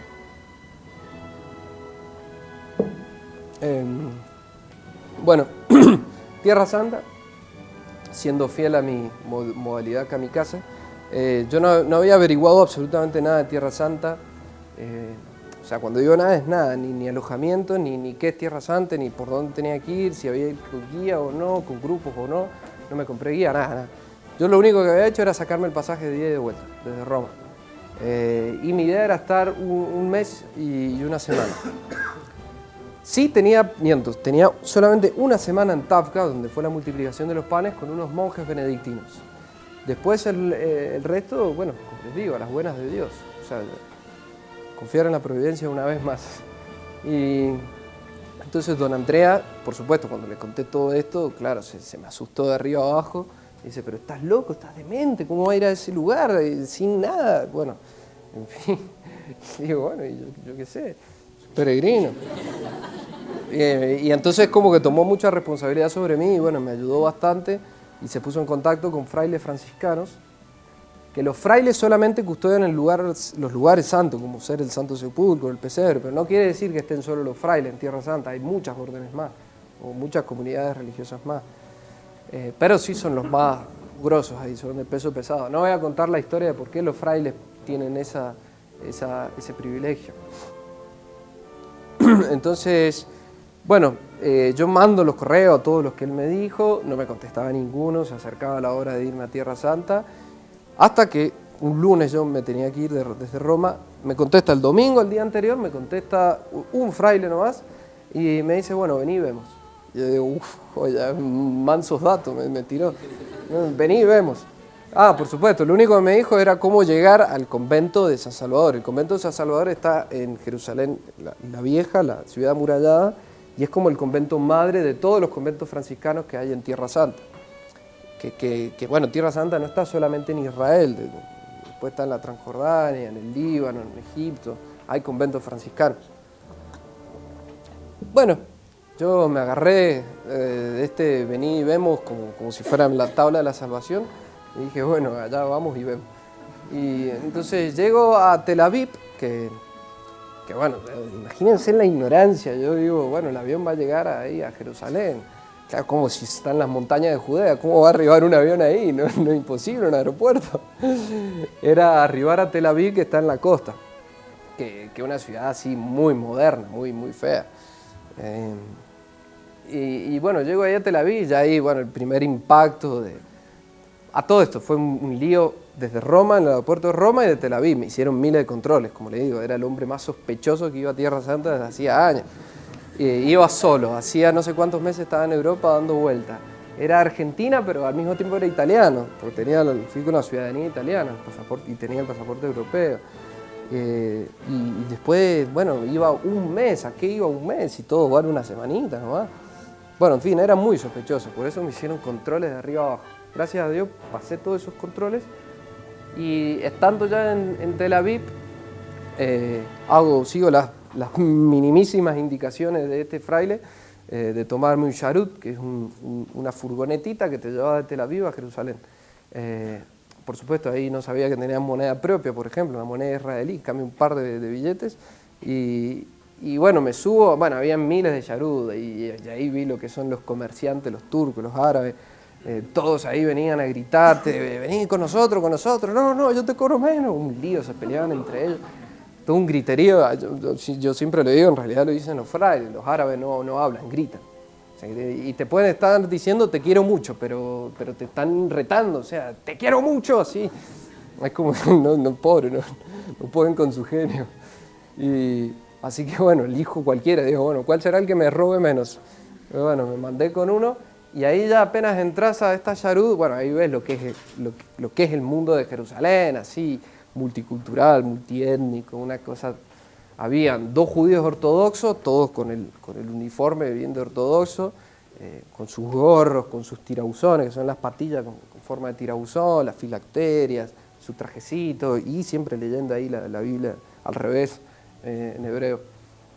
Y yo vi a 2 ortodoxos, a 2 moros, que estaban, como les digo, gritando, después a 2 alemanes así, súper prolijos así, serios. Después 2 chinos que están en todos lados, no sé si eran ponjas, no sé qué eran, pero bueno, están en todos lados, como los americanos. Y después una gitana, toda desprolija, así, y yo.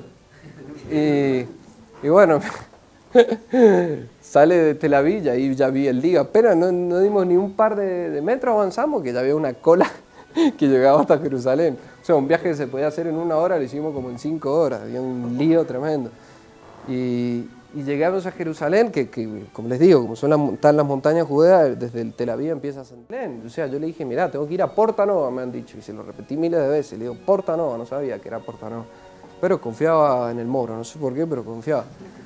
Y llegamos a Jerusalén, veo que se empiezan a bajar los alemanes, los judíos, todo. Bueno, todo esto yo medio como que intuí que ya habíamos llegado a Jerusalén porque estaba lleno de judíos así, todos uniformados, todos ortodoxos. Y bueno, efectivamente luego me enteré que esa es la nueva Jerusalén, porque se ha seguido expandiendo, ¿no? Jerusalén, y la nueva Jerusalén es una cosa mucho más grande.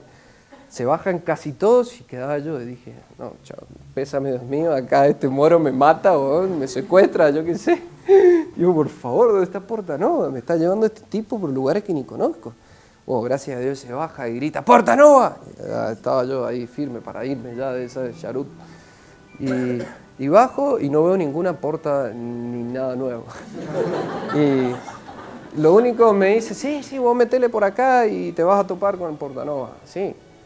Y bueno, nada, le pagué al moro y entré a caminar, como les dije. Bueno, y ahí se empiezan a ver lo que es Tierra Santa, hay mucha suciedad, están los alminares, que son estas torres que pertenecen a cada mezquita, donde hacen las oraciones, hacen 5 oraciones al día los moros, que la ponen, como les digo, en parlantes, entonces se escucha un... Lo cual yo digo, ¿estoy entrando a Mordor o estoy entrando a Tierra Santa? O sea, el escalofrío que me da al escuchar eso. Digo, por Dios, ¿qué es esto? Todo sucio, unos niñitos así de 7, 8 años fumando tremendo narguile. Después otros niñitos ortodoxos, que ahí se comparte todo, o sea, viven de distintos credos. Unos juditos con los tirabuzones, era muy gracioso ver niños de 2, 1 año con los tirabuzones, ya todo el trajecito. Y ahí también fumando un puchito a escondidas. Y todo es irregular ahí, como son montañas, todo sube, baja, escaleritas finitas. Y hay una piedra muy típica que es con lo que construyen todo, no me acuerdo el nombre, pero es todo blanco, que bueno, ahí es tanta la suciedad que termina negra. Y hasta que por fin me topo con la muralla de Jerusalén y veo la Porta Nova, hay no sé, 6 puertas, no sé cuántas hay, y veo la bandera ya de Jerusalén y dije, bueno, evidentemente ese debe ser el convento de los frailes, porque me dijo, apenas entrar a Porta Nova a la izquierda, ahí voy a estar yo. Bueno, fui, llegué, hablé con este fraile y bueno, me voy adelantando. Al final me acepta este fraile, me manda a dormir a la casa de peregrinos que estaba al lado, María Bambina, estoy ahí una semana, ahí me hago amigo de un tal Luigi, y este hombre me ayudó mucho a, digamos, a orientarme de dónde estaba, qué tenía que hacer, estaba súper perdido. Imagínense, yo salgo a la terraza porque tenía una terracita, salgo y veo la cúpula dorada que es la mezquita de Jerusalén. Y dije, ahí está el Santo Sepulcro. Y no, nada que ver, el Santo Sepulcro lo tenía al lado mío, así, justo a 2 metros enfrente. Y, o sea, estaba muy perdido. Así que lo primero que hice rápidamente, como estaba sin guía, sin grupo de viaje, sin agencia de viaje, nada, fue comprarme una guía de fraile. Y ahí nomás leía bien rápido y bueno, me iba orientando a dónde ir. Por supuesto, lo primero que hice al día siguiente es ir al Santo Sepulcro. O sea, todo peregrino de Jerusalén, lo primero que va es al Santo Sepulcro. Que también, como les digo, estaba tan perdido que yo llego y estaba medio desorientado. Primero vi una tabla de la unción donde fue puesto... se entra por el costado a la basílica, una cosa enorme, donde ha tenido muchas reconstrucciones, es historia del arte pura. Y vos entrás por el costado y bueno, ahí está la tabla de la unción donde fue puesto Jesús después que murió, el descendimiento de la cruz. Y bueno, besé eso, pues vio una rusa ahí, una ortodoxa que besaba, besé eso, muy bien no sabía qué era, después me enteré, pero yo por las dudas besaba. Y después a la izquierda, ahí nomás vi que empezaba la misa de los frailes y bueno, me dijeron que iba a hacer en el Santo Sepulcro. Santo Sepulcro hay una edícula que se llama, que es como un mausoleo, todo construido, lo hicieron los griegos. Dentro está, yo creo que como una tarima así de espacio, donde está propiamente el sepulcro vacío, y luego hay una capillita circular, donde es la capilla del ángel, donde se aparecieron los ángeles a las Marías. Y bueno, luego es impresionante, tenés una capilla que conmemora el encuentro de María Magdalena y Jesús, luego otra, tenés que bajar como 2 pisos donde encontró Santa Elena las cruces, las 3 cruces, y ahí se ve bien el Calvario, se puede ver bien que era una piedra, esa es la piedra que desecharon los constructores, que ha venido a ser la piedra angular, porque ahí los constructores usaron un poco esa piedra, pero luego se dieron cuenta que no servía para construir. Esas son una de las interpretaciones, ojo. Y claro, esa piedra, ese montículo, que ojo, no es como la película de Mel Gibson, una montaña, el Calvario, es un montículo de 3 metros, 4 metros. Y eso es el Calvario, el Gólgota. Y también se llama el cráneo porque justamente como habían robado un poco de esa piedra, tenía la forma de un cráneo, con los ojos oscuros y demás. Bueno, después debajo del Calvario, como les digo, caminaba uno un poquito y ya llegaba propiamente al Calvario. Y bueno, eso también muy conmovedor, se puede tocar la piedra donde fue puesta la cruz. Luego abajo está la capilla de Adán, que no quiere decir que esté Adán ahí, como muchos piensan. Bueno, hay muchas preguntas muy disparatadas que uno se ríe mucho en Tierra Santa. No, ahora no se me viene ninguna. Bueno, precisamente esta. Cuando me fui con un grupo de mexicanos que me adoptó, dice, padre, pero está Adán acá. No, no está Adán. Hay algunas que tienen un nombre así como Capilla de Adán por un sentido simbólico, es decir, la sangre que derramó nuestro Señor redime incluso hasta Adán. Pero no quiere decir que esté Adán. De hecho, ahí está Godofredo de Bouillon y Balduino. Ellos sí están verdaderamente ahí enterrados. Bueno, eso de Tierra Santa. Yo pude tener misa con este grupo mexicano que me adoptó estando en Belén. Pude tener misa ahí adentro y bueno, fui una vez, después fui otra vez que tuve la posibilidad de ir a misa, otra vez con otro gallego y fui 3 veces, entré. Y una que había, el Jueves Santo estaba reservado solo para los frailes, porque ahí hay lo que se llama el status quo, que es un documento donde separa bien qué le corresponde a quién, sectoriza bien la basílica de la Anástasis. Porque claro, ahí no solamente están frailes, ojalá hubiesen frailes solamente, ahí también hay griegos, ortodoxos, coptos, todo esto ortodoxos, ¿no? Griegos, coptos, etíopes, siríacos, y me falta uno más, y armenios. Y el Santo Sepulcro lo tienen los frailes, los griegos y los armenios, y se van turnando. Después otra curiosidad, propiamente las basílicas son de una familia de musulmanes, donde hay todo un rito para la entrada y para la salida, que se pasan la llave por un pedacito y del otro lado abren y bueno, todo un rito.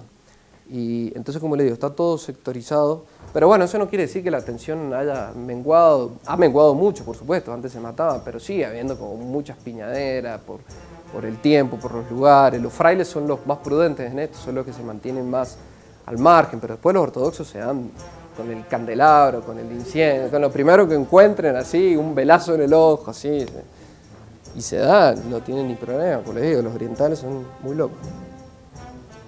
Eso es la basílica, creo que no me olvido de nada más, por supuesto, es lo más importante, lo que tenía más cerca y lo que iba más a menudo ahí.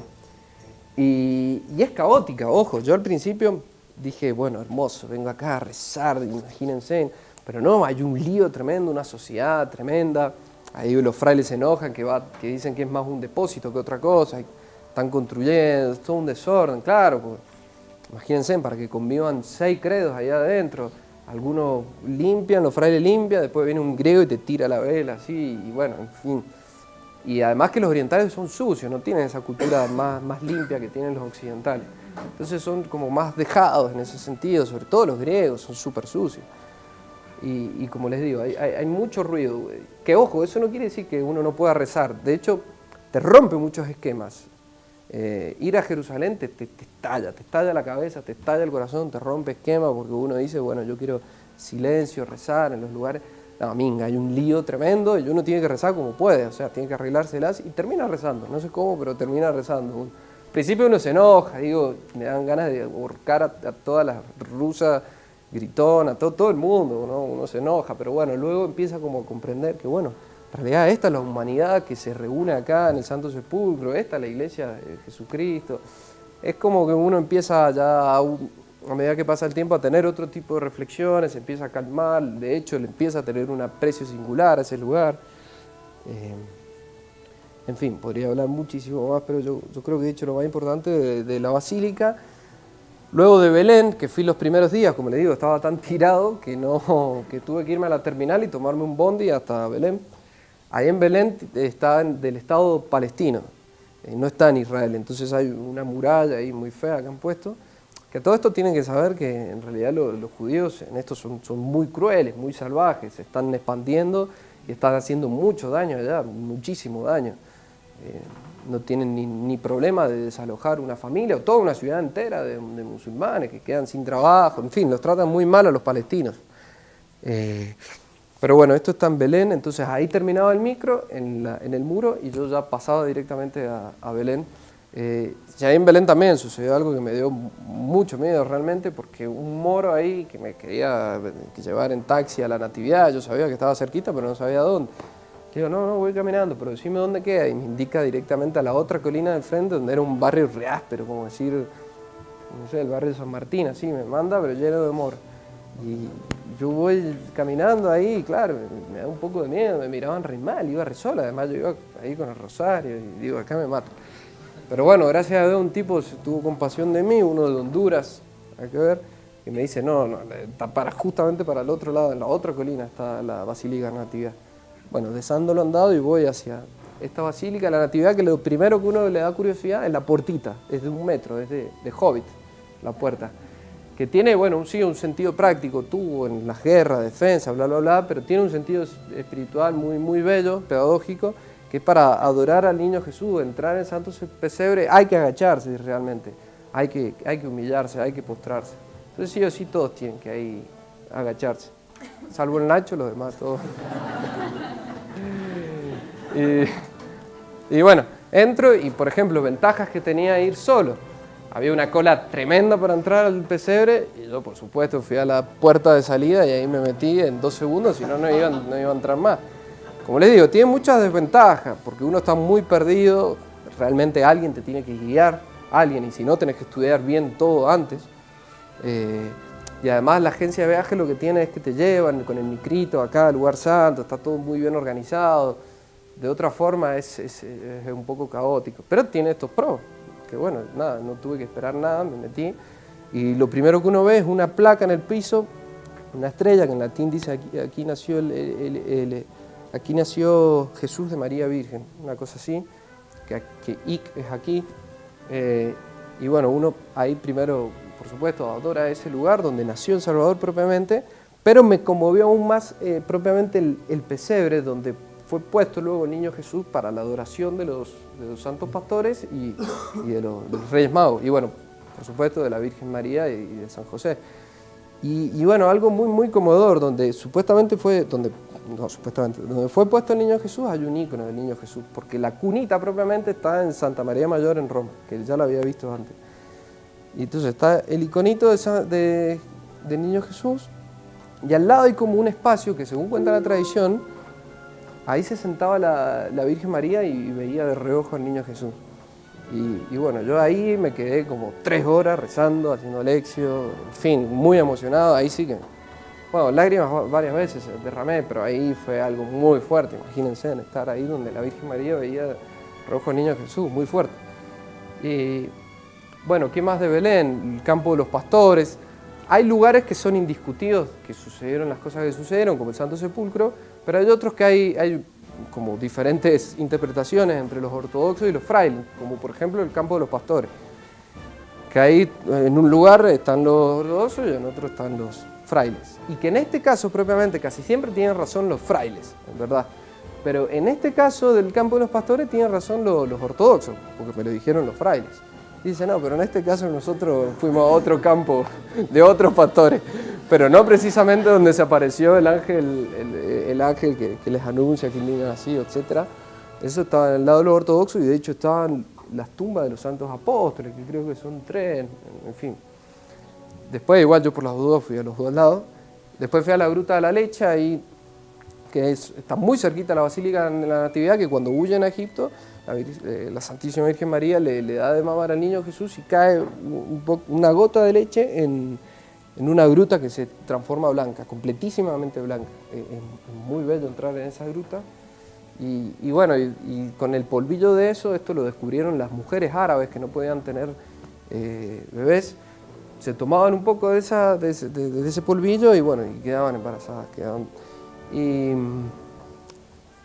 bueno, eso en realidad creo que eso lo saben varios, pero realmente es increíble los milagros que eso da, porque yo fui y hay miles de carpetas así, con la foto de la familia con el bebé, agradecimiento, o sea, es verdaderamente milagroso eso. Eso es Belén. Después nos fuimos a Galilea, ya todo esto en Judea. Bueno, en Judea está Betania también, donde está la tumba de Lázaro, que ahí está tomada por moros. Los moros ahí legalmente hay cosas que las toman y se meten así de una, como el cenáculo, que es tan caro para nosotros, porque ahí fue la despedida de nuestro Señor. Sin embargo, ahí hay moros también. Y la tumba de Lázaro. Luego de Betania, ya con todo esto con los mexiganitos lo hacía, que me habían adoptado y que eran re carismáticos, era muy gracioso. Pero bueno, eso es otras anécdotas.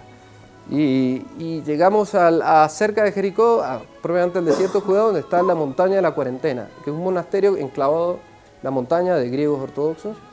Y ahí hay una piedra que se venera donde fue tentado nuestro Señor, donde se sentó nuestro Señor y bueno, y le ganó al demonio con la palabra de Dios. Eso yo creo que también fue otra cosa que me conmovió mucho. Además, desde ahí se veía Jericó, la nación más antigua de la historia de la humanidad, que por supuesto ha quedado poco de lo antiguo. Al menos ha quedado el sicómoro de Zaqueo, que es un sicómoro, un árbol tremendo, gigante, imagínense, hace 2000 años. Eso pasamos con el micro, ese es el sicómoro de Zaqueo, bueno, fantástico. Y bueno, el desierto de Judea. Luego, ahí sí, ya nos fuimos a Galilea, que Galilea es muy diferente, es verde, llena de vegetación, tierra muy fértil. Ahí estuve en Tabca, como le digo, la multiplicación de los panes con los monjes, la iglesia del primado al lado de los frailes, después el monte de las bienaventuranzas, justo ahí enfrente, que la verdad que el Señor eligió un buenísimo lugar para dar el discurso de las bienaventuranzas, porque es una vista de todo el lago de Tiberíades, o el mar de Galilea, pero no quiero llamar mar de Galilea porque bueno, se confunde, no es un mar, es un lago. Y se ve todo el lago y bueno, es muy bello todo ese lugar. Luego Cafarnaún está a unos kilómetros más, todo eso lo hacían dando, que lo que se conserva ahí, donde están los frailes que custodian, es la Domus Ecclesia, que era la casa de San Pedro y San Andrés, que luego que ahí se celebraba la misa luego en el siglo I. Y Cafarnaún, que es el centro de operaciones de Jesús, o sea, Cristo ahí hacía todo, hizo miles de milagros, por eso se recontra-enoja Jesús con una santa ira contra Cafarnaún, porque todas las maravillas, todos los milagros que hubo en Cafarnaún y pelota. Así que, bueno, Cafarnaún, ¿qué más? Bueno, y eso nomás. Luego, por supuesto, bueno, eso es medio anecdotario, comí peces ahí, pescados del lago, como nuestro Señor lo hizo con los apóstoles, y anduve un poco en barco ahí en el lago de Tiberíades. Luego ya me fui a Nazaret, otra semanita más, todo esto lo hacía por semanas. Y ahí en Nazaret, lo primero que uno se encuentra, lo más grande de la ciudad, es la Basílica de la Anunciación. Ahí está, como les digo, hay una parte de la casa, porque la otra parte fue trasladada, según dice la tradición, fue trasladada por los ángeles a Loreto. Entonces hay una parte, pero bueno, en esa parte, o sea, está, es como que tenía 2 pisos antes, o no 2 pisos, pero es como es una montaña, Nazaret, quizás no era 2 pisos, pero está la parte de arriba de la cocina que se ve, donde cocinaba la Virgen María y otras cosas, y luego abajo, cuando estaba ella sola en la galería, ahí se aparece el niño, ahí se aparece el ángel Gabriel, y bueno, y ahí el Verbo se hizo carne. Ese lugar también es importantísimo y está en una placa como en Belén, así en el altar, que dice Verbum carufactum hic est, aquí se hizo carne. Después está la fuente de la Virgen, que según los ortodoxos el ángel Gabriel se apareció en la fuente cuando la Virgen fue a buscar agua a la fuente y no en su casa. Entonces tienen su propia iglesia, basílica, los ortodoxos. ¿Y qué más de Nazaret? Bueno, de Nazaret es eso, la Basílica de la Anunciación, porque realmente, ¿qué puede salir algo bueno de Nazaret? Es fea Nazaret, o sea, ha sido siempre una ciudad fea, de poca importancia, de poco cultivo, insignificante. Benitos de Jesús Caritas, los hijos de Charles de Foucault, que estuve con ellos una semana, que me permitieron trabajar ahí y hacer vida nazarena, ¿no? Estar oculto, trabajando con ellos, rezando, lo cual, bueno, también es impagable porque uno, bueno, puede meditar más lo que fue la vida oculta de nuestro Señor durante tanto tiempo. Me queda nomás la última semana, que fue otra vez en Jerusalén para ya vivir Semana Santa, que fue, bueno, eso también es una gracia extraordinaria, vivir Semana Santa en Tierra Santa y con los frailes, porque ahí estuve en el convento de los frailes, ahí ya no fui a María Bambina. Hubo un problema ahí, que el guardián, como era de Mendoza, del barrio San Martín, me hizo una gauchada y me dejó entrar al convento. Lo cual no se puede, no pueden entrar los laicos ahí. Yo era el primer laico que entraba al convento ahí de San Salvador. Otro favor de la providencia. Y entonces viví todo con los frailes, todo. De hecho, yo era como un fraile postulante. Era la excusa para ir con ellos a todos lados. De hecho, qué sé yo, cuando llegaba ahí, hay mucha policía, porque además coincidía con la Pascua de los ortodoxos. Entonces había como un gran operativo, eran policías palestinos, policías judíos, era todo un caos. De hecho cerraban las puertas y nadie podía ni salir ni entrar. Yo como estaba adentro, gracias a Dios no me perdí ninguna celebración. Pero bueno, había veces que medio como no te dejaban entrar, entonces yo les decía, I'm Franciscan. Digo, yo soy franciscano. Sorry, y me dejaban pasar así. Y entonces, bueno, ya era, lo utilizaba esa muletilla para todos lados. Que ojo, me gustó mucho la vida franciscana. Pero bueno, no tanto como... Y porque es una vocación muy particular, no la franciscana, sino estar en Tierra Santa. Es como, ¿cómo haces para no acostumbrarte de estar en esos lugares tan sacros, tan sagrados, tan santos? Es todo un tema, el que lo hablábamos ahí con los frailes. Pero bueno, los frailes también, tenés de todo, ojo, con los frailes, como los dominicos. Cada uno agota su especie, como los ángeles. Entonces, tenía frailes súper santos, súper santitos, la tenía muy clara todo, y tenía unos que eran un desastre total, así. Tenía de todo. De hecho, eso me lo dice el mismo guardián de San Salvador, digamos, el superior, que era del barrio San Martín, y me lo decía con puteadas, así. Acá tenés monjes que son cabrones, y algunos que son buena onda, que eso. Este era un genio, un capo total. O sea, la tenía, por algo era el prior, o sea, la tenía muy clara verdaderamente. Porque ahí hay que manejar todo, las celebraciones, los lugares, todo un operativo inmenso. Y todo lo manejaba así, con el taquito, lo manejaba el guardián Fra Marcelo. Les puedo contar miles de cosas más, veo que ya sí se están agotando, así que ya se vienen las empanadas. ¿Se vienen las empanadas o no? Porque, qué sé yo, les puedo contar miles de cuestiones ahí de Semana Santa en Tierra Santa, vivir todas las celebraciones, la liturgia en los lugares que verdaderamente sucedieron, es algo que te sobrecoge de arriba abajo. Qué sé yo, el martes que se celebra cuando Jesús va a Betania y come con sus amigos, y bueno, nosotros íbamos a Betania y teníamos la misa ahí. Después el Jueves Santo íbamos a Getsemaní, donde se conservan unos olivos de la época de Jesús, unos olivos súper antiguos. Entonces íbamos a Getsemaní, ¿no? Donde está la roca delante del altar, la roca donde sudó sangre nuestro Señor. Que ahí, por ejemplo, luego yo, como mis amigos también ahí del guardián de Getsemaní, argentino también, me dejó entrar ahí al Huerto de los Olivos para rezar ese jueves a la noche. Y estuve como 3 horas yo, un Jueves Santo, rezando donde rezó nuestro Señor, o sea, hace más o menos 2000 años atrás.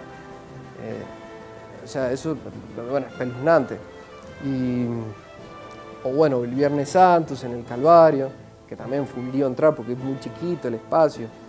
Ahí también entré de suerte, estaban todos los frailes y yo, así, y un par de periodistas más. Estábamos todos ahí arriba, con mucha emoción, con mucha intensidad, viviendo el Viernes Santo. Lo que tiene un poco de desventaja, si se quiere, es la celebración de la Pascua, que por este status quo lo tienen que celebrar el sábado de la mañana, a las 7 de la mañana. Entonces medio como que es misa de gallo, pero a las 7 de la mañana es medio extraño eso, te descoloca un poco, ya son las 11, 12 y bueno, el Cristo resucitó. Pero bueno, pero muy bello vivirlo todo ahí. Luego pude, gracias a Dios, también vivir la Pascua y otras liturgias con los árabes. Es increíble cómo los árabes, cuando se convierten al catolicismo, viven todo con mucha fe, mucha devoción. Justamente el párroco de San Salvador es un fraile que lo quisieron matar 3 veces. Y a mí me contó una de esas. Que no me da el tiempo, si no se los contaría cómo casi lo decapitan y se salvó. Pero bueno, todo gritándole, o sea, cómo vivía la celebración y el sermón, cómo los arengaba, y estaba repleta la iglesia de árabes por todos lados, y luego cómo festejaban, íbamos por las calles de Jerusalén, tengo varios videos ahí, cómo iban saltando así, haciendo canciones, los árabes, con mucha emoción. Los orientales son medio como los latinos, necesitan bailar, necesitan cantar, aplaudir, todo eso. Ojo, eso no quiere decir que los frailes no hagan las liturgias solemnes en los santos lugares. Ellos, como representan, si se quiere, a la iglesia de Roma, ellos todo es en latín, con solemnidad, con cantos gregorianos, incienso, etc. Bueno, dejamos el Tierra Santa y, bueno, nada, se los recomiendo vivamente. No sé, ustedes después juzgarán por las anécdotas si es importante o no ir a Tierra Santa antes que cualquier otro lugar, porque realmente te cambia la vida, o sea, hay un quiebre en tu vida, un punto de inflexión muy fuerte, te deja huellas y siempre tu corazón va a estar orientado hacia el Santo Sepulcro, hacia el ombligo del mundo. En fin, vale la pena hacer todo el esfuerzo que hay que hacer, pero vale la pena. Ahora, bueno, para terminar de conclusión, antes de dejarlos con las empanadas y los videos, más que nada con las empanadas, conclusión un poco para, yo qué sé, espolear, sobre todo, bueno, no, cualquiera puede ser peregrino acá, no solo iba a decir los jóvenes, cualquiera. Los bienes, las ventajas, los bienes, las riquezas que uno tiene en peregrinar solo. Y pienso yo, en primer lugar, es valorar la providencia de Dios. O sea, es caer en la cuenta que todo pasa porque Dios lo quiere y punto. Uno se tiene que abandonar, está como más obligado, más exigido a abandonarse. Es el desprendimiento, el despojo que hay en este caminar solo, en este estar entregado a la providencia de Dios, que bueno, uno lo hace como más sencillo, más simple, no tan acomplejado. Y después otra bondad, bueno, en mi caso una bondad que tuvo, que es también caer en la cuenta que es un poquito nomás, intuir lo que es ser hombre de iglesia, o sea, dimensionar más lo que es la iglesia, cómo se es un hombre de iglesia, después del despojo, el desprendimiento y qué otra cosa.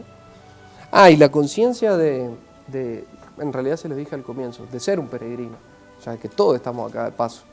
Ahí es o aceptarlo o bueno, mirar para otro lado y ser infeliz, que verdaderamente estamos de paso, o sea que este camino, esta vida es una sombra que pasa, como dice el Salmo, entonces es caer en la cuenta que listo, me tengo que desinstalar de todos lados, soy un extranjero, fui un extranjero desde el primer momento en Inglaterra, me sentía tan ajeno a todo y siempre me sentía ajeno y tampoco está mal que uno inclusive se sienta ajeno así entre los más íntimos, porque verdaderamente esto es una peregrinación hasta la casa del Padre, y bueno, con esto lo uno un poco con el título, medio sugestivo de y una vuelta, porque por supuesto ahí la analogía es con Bilbo Bolsón, que escribe luego de su aventura una ida y una vuelta por Bilbo Bolsón.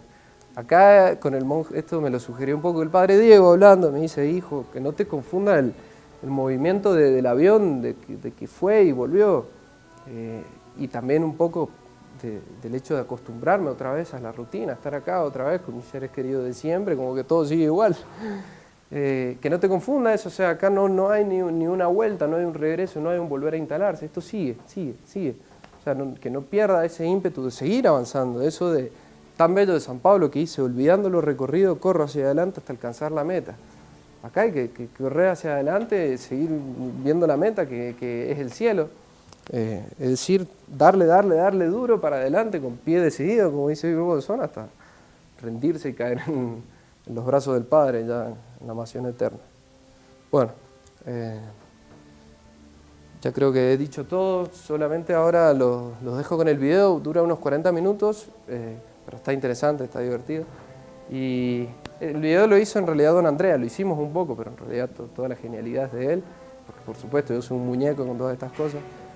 Pero bueno, los dejo con, no sé, con repartir las empanadas y ponemos el video con el David.